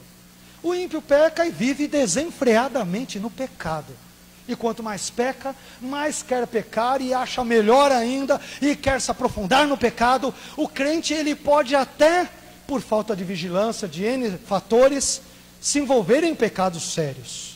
Pode, e ele é crente de verdade. Temos o caso na Bíblia de Davi. Vocês já leram, 2 Samuel capítulo 11. O pecado de Davi é um dos mais monstruosos e abomináveis de toda a Bíblia. A ponto de o próprio Jacó Armínio dizer que se Davi morresse naquele estado, depois de ter adulterado com Batseba, matado Urias e não se arrependesse, se ele morresse ali, ele possivelmente teria perdido a salvação. Isso está nos escritos de Armínio.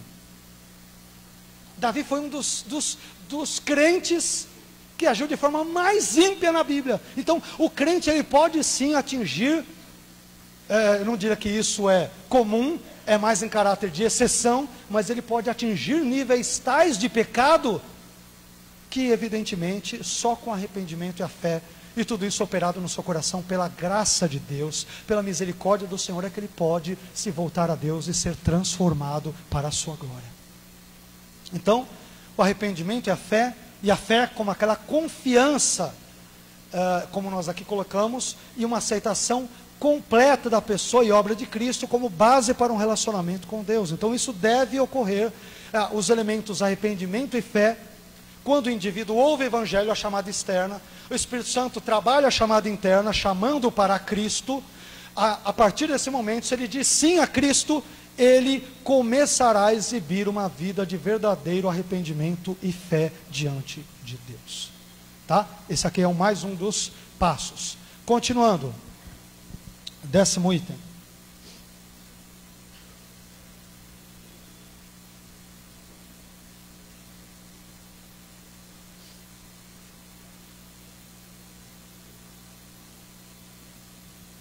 Justificação. Quando falamos de justificação, meus irmãos, nós aqui definimos como ato divino, não é ato de homens, é ato de Deus, por meio do qual Deus ele declara justo todo aquele que deposita uma fé, uma confiança salvadora em Cristo. Esse é o que é justificado. E aí, é interessante a gente entender algo que daqui a pouco eu não vou adiantar agora, é o próximo item, que envolve a regeneração. Mas a justificação na concepção de Armínio é o ato misericordioso e gracioso de Deus, pelo qual ele decidiu absolver dos pecados ao pecador que, exercendo a sua fé em Cristo e mantendo essa mesma fé em Cristo até o final da sua vida, ele tem a obediência e a justiça de Cristo imputadas sobre ele, as quais fazem com que ele, o pecador, seja considerado, seja visto por Deus como uma pessoa reta e íntegra aos seus olhos. Então, quando nós depositamos a nossa fé em Cristo, a justiça dele mesmo praticada na cruz nos é imputada, de modo que Deus, ao olhar para nós, apesar de sermos pecadores, não é que somos transformados em justos, mas somos considerados graciosamente por Deus como tais. E aí, na Bíblia, a justificação sempre se dá pela fé. Sempre pela fé. Olha lá o que diz o texto. Primeiramente, Romanos 8,30, né? E aos que chamou, a esses também justificou. Deus chama com o Evangelho, chama com a chamada interna do Espírito Santo. Você diz sim, começou a crer, se arrependeu, creu. A partir do momento que você creu, você é justificado, porque a justificação se dá pela fé. É o que diz a Bíblia. Romanos 5,1. Sendo, pois, justificados pela fé, temos paz com Deus por nosso Senhor Jesus Cristo. Olha o que diz o texto. Pela fé. A única maneira que o homem tem de estar em paz com Deus é pela fé em Cristo. Aquele que não crê em Cristo, ele está numa constante guerra com o seu Criador. E eu diria que não é boa coisa estar em guerra contra Deus. Não é boa coisa sermos inimigos de Deus. De modo que para termos paz com Ele, devemos crer no meio que Ele enviou, para que crendo nele pudéssemos ser salvos. Este meio é Cristo, é uma pessoa, é Jesus Cristo de Nazaré.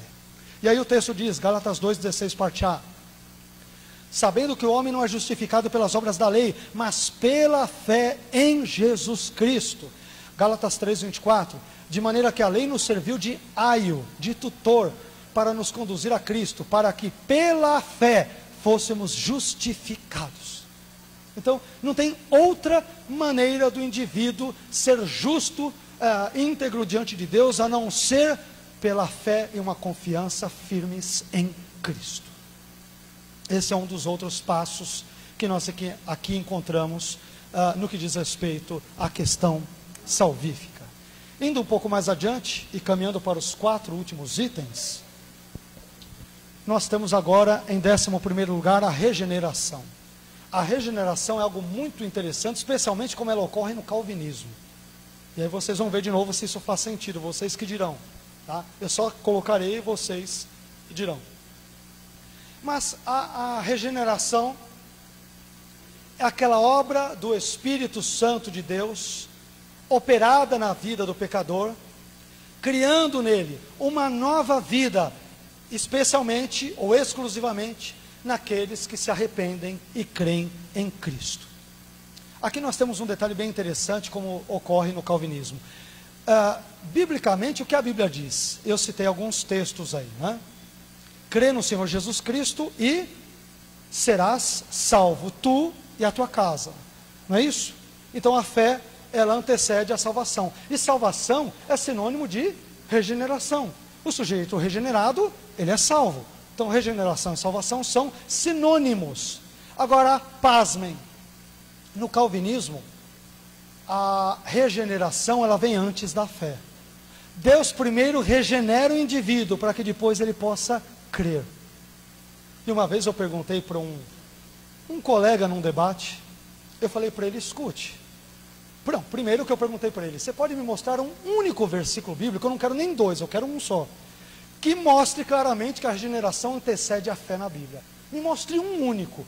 Se você me mostrar, eu me torno calvinista, né? Eu não quero nem 2 versículos, 2 é demais, eu quero um só. E claro, que diga, a regeneração precede a fé.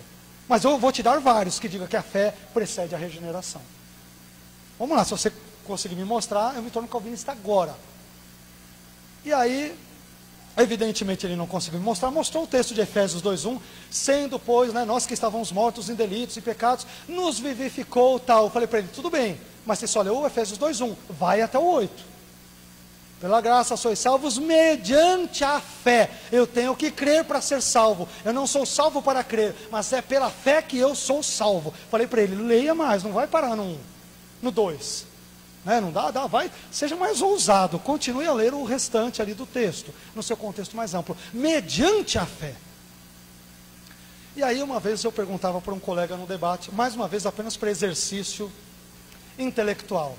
Eu falei, rapaz, mas como a regeneração pode preceder a fé? O sujeito é salvo antes de crer? Quer dizer que o sujeito é salvo sendo incrédulo? Aí eu perguntei para ele, imaginemos, apenas por uma questão de exercício intelectual, Deus regenera o indivíduo. Eu falei para ele, segundo a sua visão, não é a minha, e eu nem entendo que é bíblica, mas vamos usar a sua como exemplo. O sujeito, no calvinismo, o sujeito é regenerado para crer, e não crer para ser regenerado, tá bom. Imagine que você é regenerado, mas em frações de segundo depois de ser regenerado, você tem um ataque cardíaco fulminante e morre. Quer dizer que você foi para o céu sem crer. Deus mandou para o céu um ímpio. Você foi regenerado, a regeneração foi rápida, mas o infarto foi tão fulminante que não deu tempo de ter fé. Você então, já naquele momento é regenerado, morre e vai para o céu, e Deus leva o incrédulo para o céu. Não é bem assim, porque se o sujeito é regenerado, ele vai ter tempo de crer. Eu falei, tudo bem, mas vamos entender o exercício, a ilustração que eu usei. Imaginemos a plausibilidade dela. Aí ele coçou a cabeça e falou, nesse caso seria bem complicado. Eu falei, claro que é complicado, isso não é bíblico. Mas o ladrão da cruz ainda creu em Cristo, mas já pensou se ele é regenerado, sei lá, o Espírito Santo trabalha no coração tal, e naquele momento tem um ataque. Não teve tempo de crer. Claro que ele vai dizer, não, mas a regeneração ocorre simultaneamente à fé. Aí eu vou dizer, mas espera aí, se a regeneração ocorre simultaneamente à fé, então ela não precede a fé. Então mude o seu discurso. Simultaneidade é uma coisa, anteceder é outra. E outra, eu falei para ele, você não tem como me provar na Bíblia, eu vou te dar um monte de textos. Temos vários, eu citei 2, poderíamos citar outros, os irmãos conhecem um monte. O texto clássico, Atos 16:31, crê no Senhor Jesus Cristo, e serás salvo, tu e tua casa.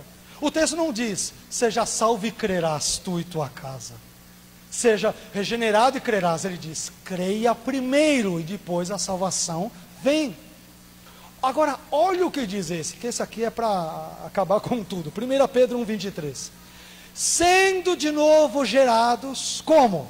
Não de semente corruptível, mas da incorruptível pela palavra de Deus vive que permanece para sempre. O sujeito ouviu a palavra, Romanos 10.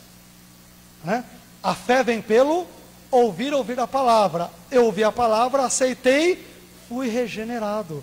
Eu sou regenerado pela palavra, quando a audição da palavra acompanhada de fé. Não é a regeneração antes da fé, é palavra, fé e regeneração. A Bíblia nunca ensinou algo tão esquisito e estranho como a ideia de que a regeneração precede a fé. Isso é colocar o carro na frente dos bois. Mas o calvinista tem que crer nisso, para quê? Para poder manter a teologia dele importante da eleição incondicional.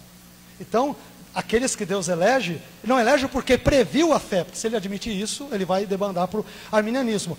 Ele, quando elege, ele é regenerado e depois ele passa a crer. Mas onde está isso na Bíblia? De forma clara.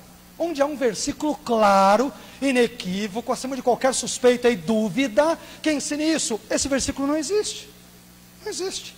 É uma imposição de um pensamento teológico, filosófico, de um sistema teológico na leitura da Bíblia. Isso não é exegese, é exegese. É impor um pensamento ao texto, em vez de derivar dele um pensamento escriturístico.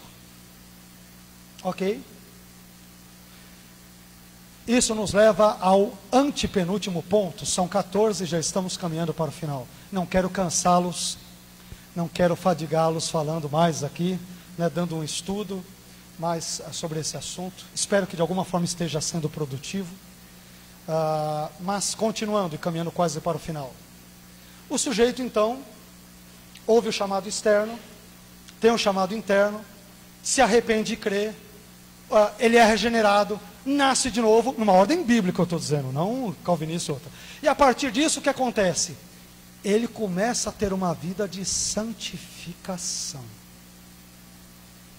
E aí nós colocamos que a santificação é uma obra que o Espírito Santo realiza no crente, e com a sua colaboração, até os calvinistas admitem que a santificação é sinergista. Deus não faz isto apesar de mim, Ele conta comigo na santificação. Então, é uma obra que o Espírito Santo realiza no crente com a sua colaboração, por meio da qual o indivíduo, o crente, ele se separa do mal e do pecado e se dedica às coisas de Deus. A santificação. Então, uma pessoa santa não é uma pessoa que não tem pecado. Não é uma pessoa que, ao ser regenerada, adquiriu magicamente, automaticamente o dom da impecabilidade, nunca mais peca. Eu digo com frequência para os irmãos da igreja que pastorei em São Paulo, Eu digo para eles: irmão, sabe por que eu vou para o culto a cada momento? Nós temos cultos lá, especialmente às quartas e domingos. Eu digo: eu vou para o culto porque eu preciso de Deus, não é porque Ele precisa de mim. Eu vou para o culto porque Jesus disse que Ele não veio para os sãos, Ele veio para os doentes. Há uma doença, uma enfermidade, um câncer na minha vida que se chama pecado, e eu preciso que Jesus esteja constantemente me curando, me abençoando, me restaurando. E é por isso que eu vou a cultos, é por isso que eu participo de reuniões como esta, porque eu preciso de Deus e não porque Ele precisa de mim. Eu estou aqui hoje porque eu preciso dEle, preciso da palavra dEle, preciso ser salvo por Ele, preciso ser instruído por Ele, preciso ser regenerado por Ele, transformado por Ele, se um dia quiser morar na eternidade toda com Ele. E eu preciso dEle. Encaremos os fatos. Ele não precisa de nós, e se Ele nos criou foi por um ato de generosidade e bondade. E se Ele nos salva, é igualmente por um ato de pura graciosidade e bondade. É por isso que pela graça somos salvos mediante a fé. Isso não vem de nós, isso é dom de Deus, é obra dEle e somente dEle. Amém? Então a santificação é um processo importante. Meu irmão, se você tem 5, 10, 15, 30 anos de igreja, já é até um crente meio que dinossaurico, 70 anos de igreja, glórias a Deus por isso. Mas saiba que a igreja não salva ninguém. Pastor Geraldo, salvo engano, não salva ninguém. A Assembleia de Deus, que é uma denominação absolutamente importante no Brasil, no mundo, né, mas especialmente no nosso contexto brasileiro, ela não salva ninguém. Quem nos salva é Cristo. Nós precisamos dEle. E para sermos salvos é necessário que tenhamos uma vida constante de santificação, de total renúncia do pecado. Às vezes o pecado vai ganhar da gente, vai deixar a gente na lona, mas às vezes a graça de Deus vai nos levantar e nós vamos conseguir dar um jab de direita no olho dele, nós o derrubamos. É aquela luta constante. Um crente que é crente, ele vive nesse contexto de constante luta contra o pecado. Eu estou adiantando já os pontos que eu vou mencionar no final, sobre as dicas de pessoas que são salvas ou não. Já estou adiantando, não tem jeito, né? Mas é a ideia da santificação. Meu irmão, se você é crente e não se santifica, há algo errado com a sua vida chamada cristã, com grandes aspas. Há algo muito errado na sua vida. Se você participa de palestras como esta, participa de escolas dominicais, participa de eventos de mulheres, de jovens, de crianças, de adultos, de idosos, não importa, você pode ser um ótimo frequentador, um assíduo frequentador da igreja, mas pode ser uma pessoa muito distante de Deus. Estar próximo da igreja não significa necessariamente estar próximo de Deus. Tem muitas pessoas próximas da igreja, não perdem um culto, não perdem um evento, mas estão a quilômetros-luz de distância do Criador. Meu irmão, você tem que permitir que Deus transforme a sua vida. Tem que deixar que o Espírito Santo te santifique, opere na sua vida uma obra maravilhosa e transformadora. Crentes precisam ouvir a mensagem da salvação nos dias de hoje. Nós vivemos numa época tão difícil, em que crentes precisam ser recristianizados, em que evangélicos precisam ser reevangelizados, porque tem sido pregado um evangelho esvaziado do seu conteúdo bíblico em muitas e muitas igrejas por aí. Tenho percorrido muitos lugares do Brasil, de norte a sul, literalmente, sem exagero. Tenho pregado, falado, debatido nos mais variados, longínquos lugares e contextos. E quando nós falamos sobre coisas básicas da salvação, o sujeito não sabe dizer. Vamos perguntar para ele o que é a santificação. Olha, como que você foi salvo? Me diga aí em 3 minutos, sei lá, esboce rapidamente como você entende que ocorreu o plano da salvação na sua vida. O sujeito não sabe. Está na igreja, acho que sendo empurrado. Vai lá na igreja, glorifica a Deus, o adora, e não há nada de errado em glorificar e adorá-lo, mas ele não sabe a razão da sua fé, a razão da sua esperança. É o que Pedro ensina. Devemos estar sempre prontos e aptos para dizer para os outros a razão da esperança que em nós reside. Olha, eu creio em Cristo, creio que um dia eu morarei no céu por causa disso, disso, aquilo. A Bíblia diz assim, assim, assado, assado. E eu creio nessas verdades eternas e busco vivê-las com a graça de Deus. Amém, queridos? Caminhando quase para o final. Em 13º e penúltimo ponto, já estou quase concluindo. Perseverança.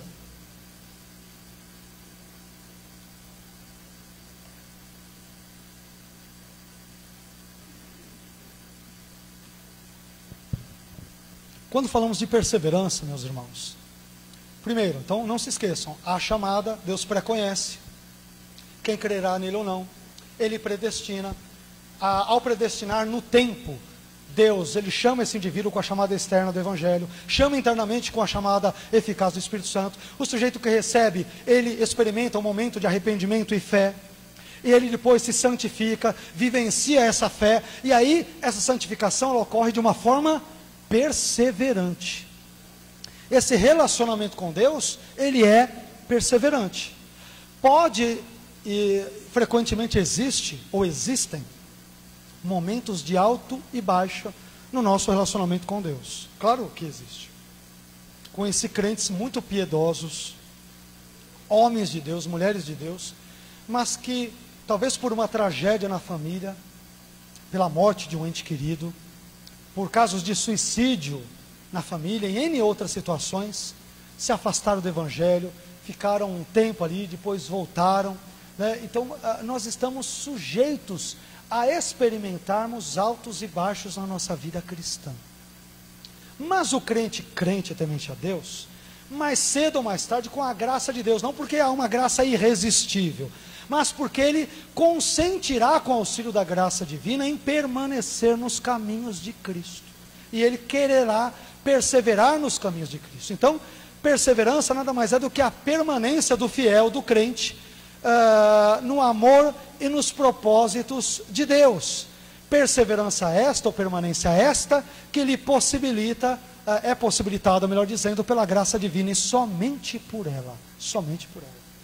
Não perseveramos porque somos bonzinhos, porque somos melhores do que outros. Perseveramos porque a graça de Deus, a sua misericórdia, o seu agir, o seu amor, constantemente nos auxiliam para que fiquemos firmes nos seus caminhos. E aqui é algo interessante, porque a ideia, aqui me permitam adiantar um ponto. Quando o assunto envolve perseverança dos santos, que é uma doutrina importante tanto no contexto calvinista quanto arminiano, as pessoas normalmente perguntam-se se Armínio ele cria ou não na perda da salvação. Até hoje há debates acalorados, intramuros entre os próprios arminianos. Assim como você tem calvinistas de 4 pontos, que na tulipe não creem no L da tulipe e creem que Jesus morreu por toda a humanidade, que eu digo que é uma bendita inconsistência, graças a Deus por isso, né? Você tem arminianos também que dizem que o crente não pode perder a salvação de jeito nenhum. E Armínio, na verdade, ele ensinou sobre a existência de 2 tipos de cristãos. Segundo Armínio, existe o eleito, Armínio também entende a ideia do eleito, é um termo bíblico, não há nenhum problema com ele. E existe o crente. Para Armínio, quem é o eleito para a salvação? É aquele cuja fé inicial e a permanência na fé, Deus ele previu desde a eternidade. Nunca se esqueça, no arminianismo sempre a salvação é com base na presciência da fé. Deus prevê a fé inicial, o desenvolvimento da mesma e o final da mesma. A este indivíduo, que é o eleito, ele não pode perder a salvação. Caso contrário, Deus estaria enganado, equivocado na sua presciência. Eu concordo totalmente. Esta não é a visão do calvinismo, que fique claro. No calvinismo, o sujeito não pode perder a salvação, porque Deus irá preservá-lo de qualquer jeito. Ele não tem como perder, é impossível. No arminianismo, o eleito ele pode perder a salvação, mas como Deus previu que o indivíduo crente permanecerá com a ajuda da graça de Deus nos caminhos do Senhor, ele preconheceu isso, então a presença de Deus não pode estar equivocada. Então isso é diferente. Resumindo, para Armínio, todo eleito é um crente, mas nem todo crente é um eleito. Um crente só seria um eleito se, com a ajuda da graça de Deus, ele permanecesse na fé até o fim da sua vida. Esse é um pensamento muito importante. que muitos arminianos também, infelizmente, não desconhecem, não têm noção disso. Mas a perseverança, a ideia de que pessoas podem perder a salvação, eu creio nisso, tá? Não creio que os eleitos, no sentido de Armínio, não no sentido calvinista, que fique muito bem claro, os sentidos são bem distintos, são bem diferentes, tá? Mas calvinistas como Louis Berkhof e arminianos como Justo Gonzalez, ambos com obras traduzidas para o português, eles admitem que a doutrina da perseverança dos santos, ou seja, a ideia de que o sujeito não pode perder a salvação de jeito nenhum, nos moldes calvinistas, ela foi ensinada pela primeira vez por Agostinho de Hipona, entre o quarto e quinto séculos depois de Cristo. Aliás, aqui é interessante porque a ideia de que a salvação pode ser perdida não é típica de Armínio. Eu diria primeiramente que ela é bíblica. E segundo, ela aparece nos pais da igreja, aqueles que sucederam os apóstolos, como eu citei agora há pouco, entre 100 a 650 depois de Cristo. Eu vou citar alguns textos para vocês, antes de ir para o último item, daqui a pouco eu já estou terminando, ok, pastor? Então, vejam que alguns autores, algumas obras da antiguidade, muito antes, que estavam bem próximas do contexto de conclusão do Novo Testamento, o que esses autores e obras falaram sobre a questão da salvação. Veja só, o Didaquê, capítulo 16, versículos 2 e 3. De nada lhes servirá todo o tempo, referindo-se aos crentes, que vocês viveram a fé, se no último momento vocês não estiverem perfeitos. Olha só, quer dizer que o sujeito pode não estar perfeito no último momento da fé. De fato, nos últimos dias os falsos profetas, os corruptores se multiplicarão. As ovelhas se transformarão em lobos e o amor se transformará em ódio. Tertuliano, olha o que ele vai dizer. Deus previu que a fé, mesmo depois do batismo, estaria em perigo. Que a maioria, depois de alcançar a salvação, estaria perdida novamente, sujando o vestido da noiva por falhar em fornecer óleo para as suas lamparinas. Tertuliano é quem nos legou o conceito de trindade. É um pensador importante da história da igreja. Irineu, na sua obra Contra as Heresias, ele diz: devemos temer por nós, que depois de ter conhecido Cristo, ao fazer algo que desagrade a Deus, não possamos obter o perdão dos nossos pecados e sejamos excluídos do seu reino. Se isso não é perdão da salvação, eu não sei o que é. O que mais nós podemos ainda encontrar? Orígenes. Olha o que Orígenes vai dizer. Vocês já vão identificar um grupo dos dias atuais. Olha o que Orígenes dirá. Orígenes vive no segundo século, segundo e terceiro séculos. O que ele diz é muito atual, vejam só. Examinemos o que dizem alguns heterodoxos. Heterodoxos, entenda-se, hereges, né?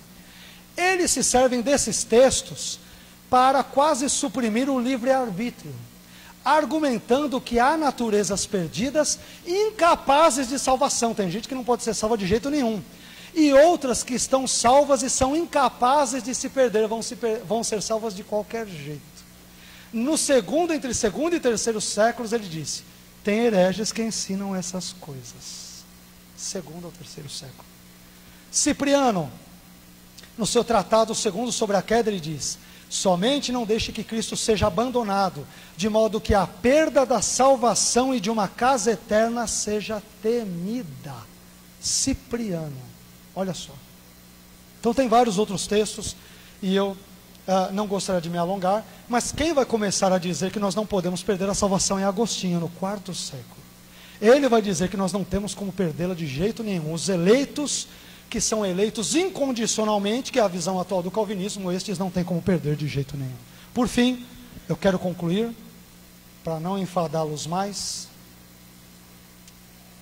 com o 14º e último ponto.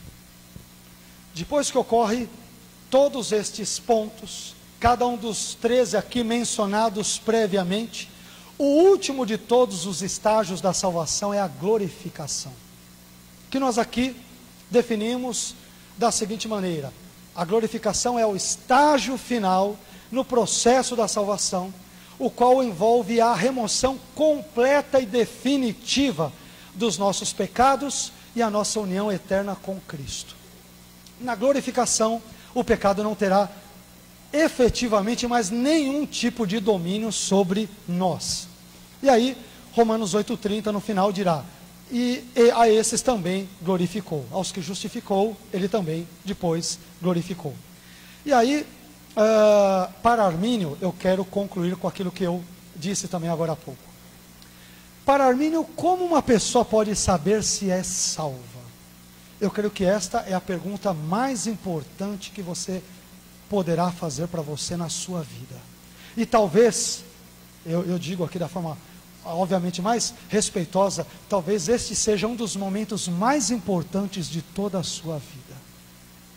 Quando eu e você, hoje, devemos ou faremos para nós algumas perguntas que podem pontuar se estamos no caminho de fato da salvação ou não.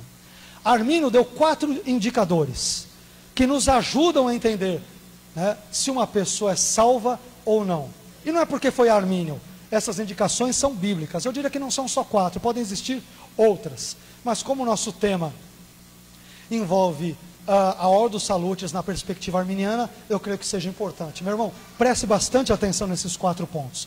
E veja se esses 4 pontos estão presentes de alguma forma na sua vida. Tem pontos que são subjetivos. Não dá para o pastor saber, ninguém saber, nem o marido ou a esposa saberem. É só você que sabe por você mesmo. Eu vou explicar agora os 4, rapidamente, e vou passar a palavra ao pastor.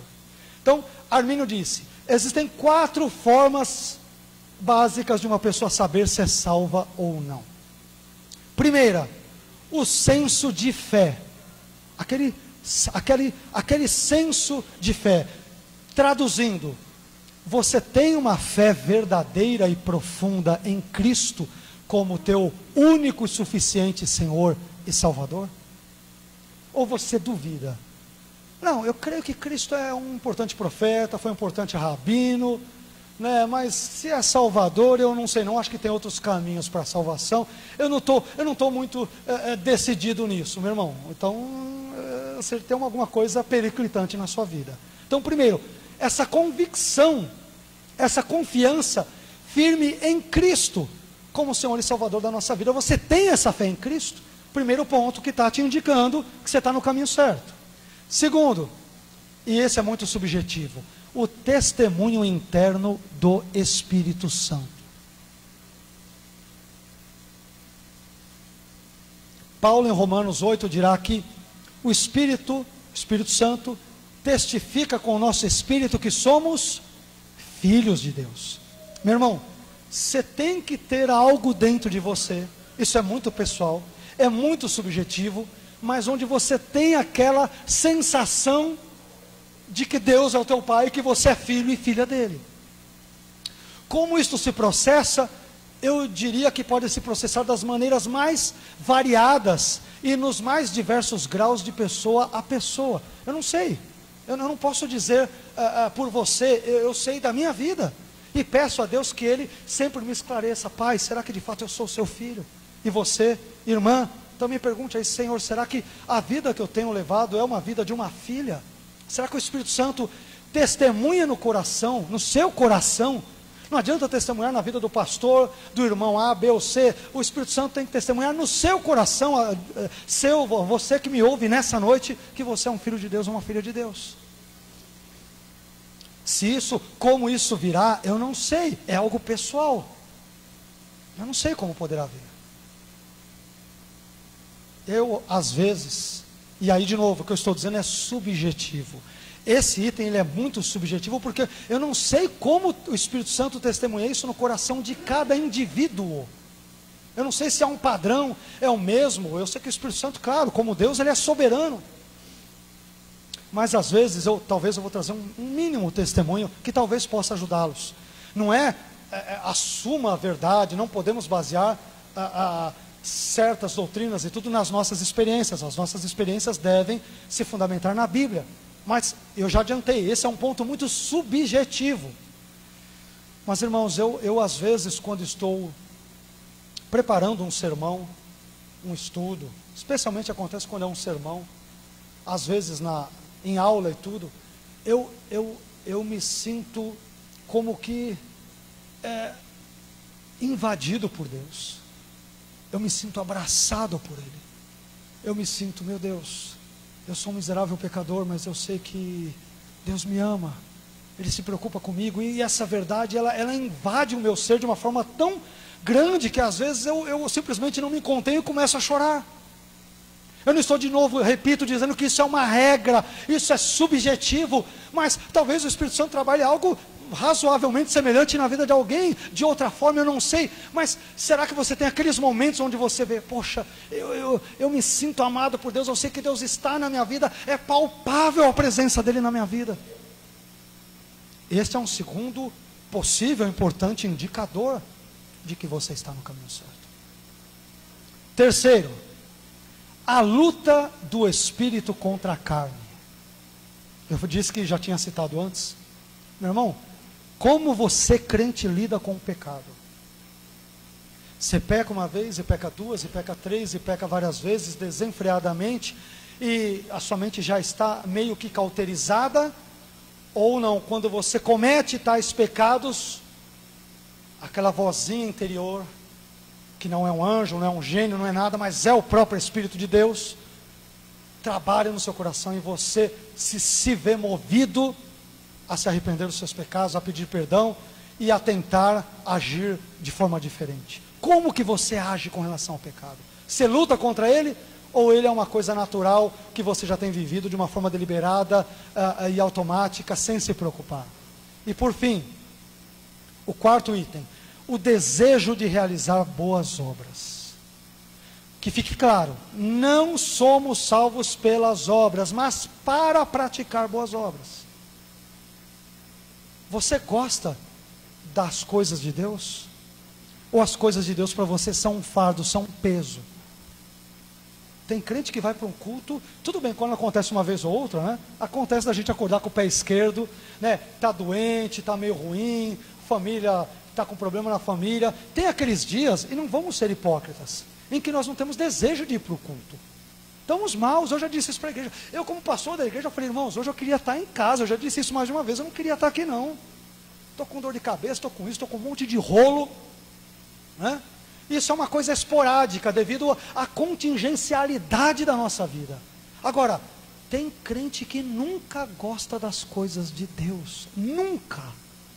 Não gosta de escola dominical, nunca gosta de um culto, não gosta de estudar a palavra de Deus, não gosta de ouvir esses assuntos, não gosta de ler a Bíblia, não gosta de orar, não gosta de ter comunhão com os santos, não gosta de ajudar o próximo. Meu irmão, toma cuidado, desconfie. Se você é crente, mas essas coisas não te dão prazer, não geram no seu coração alegria de ajudar o outro, de servir a igreja, a comunidade, a sociedade, meu irmão, põe a barba de molho, ou as irmãs põem o cabelo de molho, né? Amém, queridos? Então os 4 pontos são o senso de fé, o testemunho interno do Espírito Santo, a luta do Espírito contra a carne e o desejo de realizar boas obras. Bem, muito mais poderia ser dito nessa noite. Eu tentei economizar palavras em alguns pontos, me detive um pouco mais em outros, mas eu espero sinceramente que Deus tenha abençoado a sua vida nesse momento. E antes de passar a palavra ao querido pastor Geraldo, eu gostaria de convidá-lo a ficar em pé, quero orar por e com você nessa hora. Amém?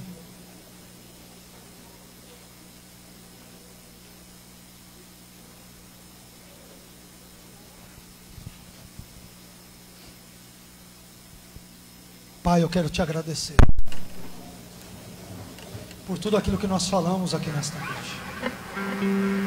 Eu quero te agradecer pela oportunidade de conhecer esse estado tão maravilhoso, este lugar tão abençoado, ao querido pastor Geraldo, aos irmãos e irmãs, queridos, queridas, assembleanos, talvez representantes de outras denominações aqui presentes. Eu me sinto privilegiado e honrado por isso, por poder falar da sua palavra, de assuntos que envolvem a teologia, a doutrina, mas que envolvem a sua palavra, o seu reino, Senhor. Isso é algo que enche o meu coração de gozo. Eu tenho o prazer de falar das coisas do Senhor.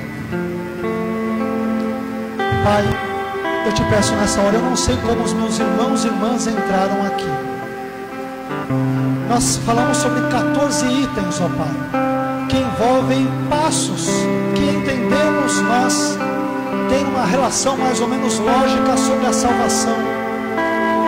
Podemos sem dúvida ter errado na ordem, na cronologia de um ou outro, mas te pedimos que o Senhor nos oriente mais pontualmente por meio do Teu Espírito Santo. Não somos infalíveis, infalível é a Sua palavra.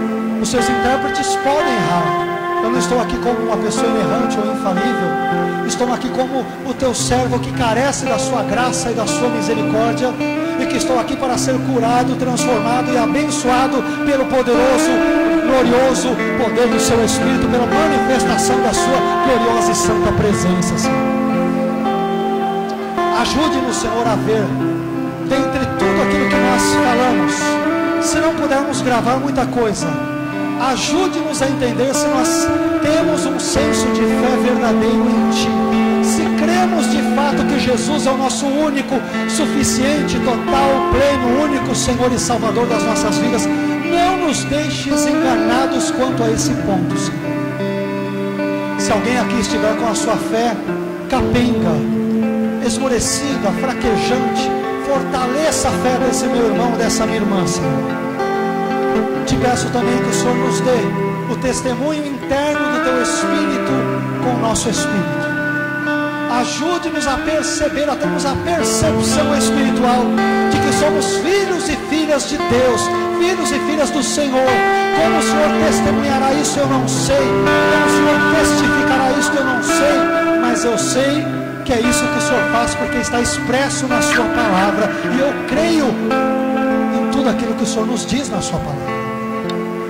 Ajude-nos, ó Pai, enquanto crentes, a termos uma luta constante contra a carne, contra o pecado, contra aquelas obras que não Te glorificam, que são contrárias à Sua palavra, aos Seus valores, aos valores do Seu reino. Ajude-nos também, Senhor, a termos um desejo sincero, verdadeiro, leal, de fazermos obras em prol do Seu reino.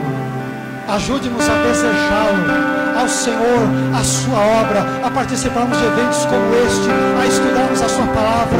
Nos dê fome e sede da Sua palavra, nos dê fome e sede de termos comunhão com irmãos, de levarmos uma vida santificada, onde sejamos agentes de transformação e transformados pelo Teu glorioso Espírito Santo. Mas haja na nossa vida, Senhor, que saiamos daqui transformados nesta noite. Que estes não tenham sido momentos de meros estudos intelectuais, onde apenas tenha sido acrescido algum conteúdo cognitivo, mas que sejamos transformados pelo poder do Teu Espírito Santo. Eu carecemos de uma transformação constante da parte do Senhor.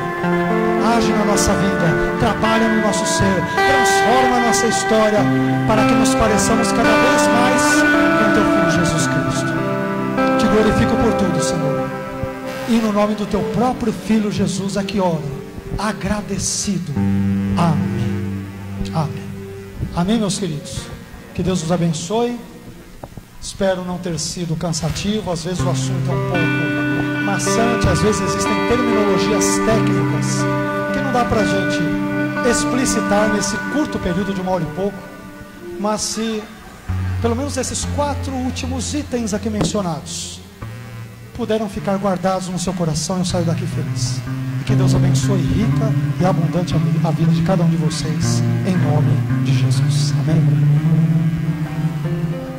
A graça de Deus revelada em Cristo Jesus, meu Senhor, ao mundo perdido levada por Deus infinito valor.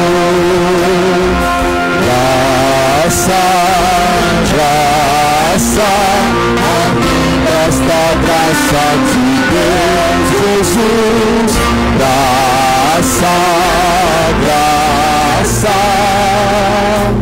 a graça eu achei em Jesus.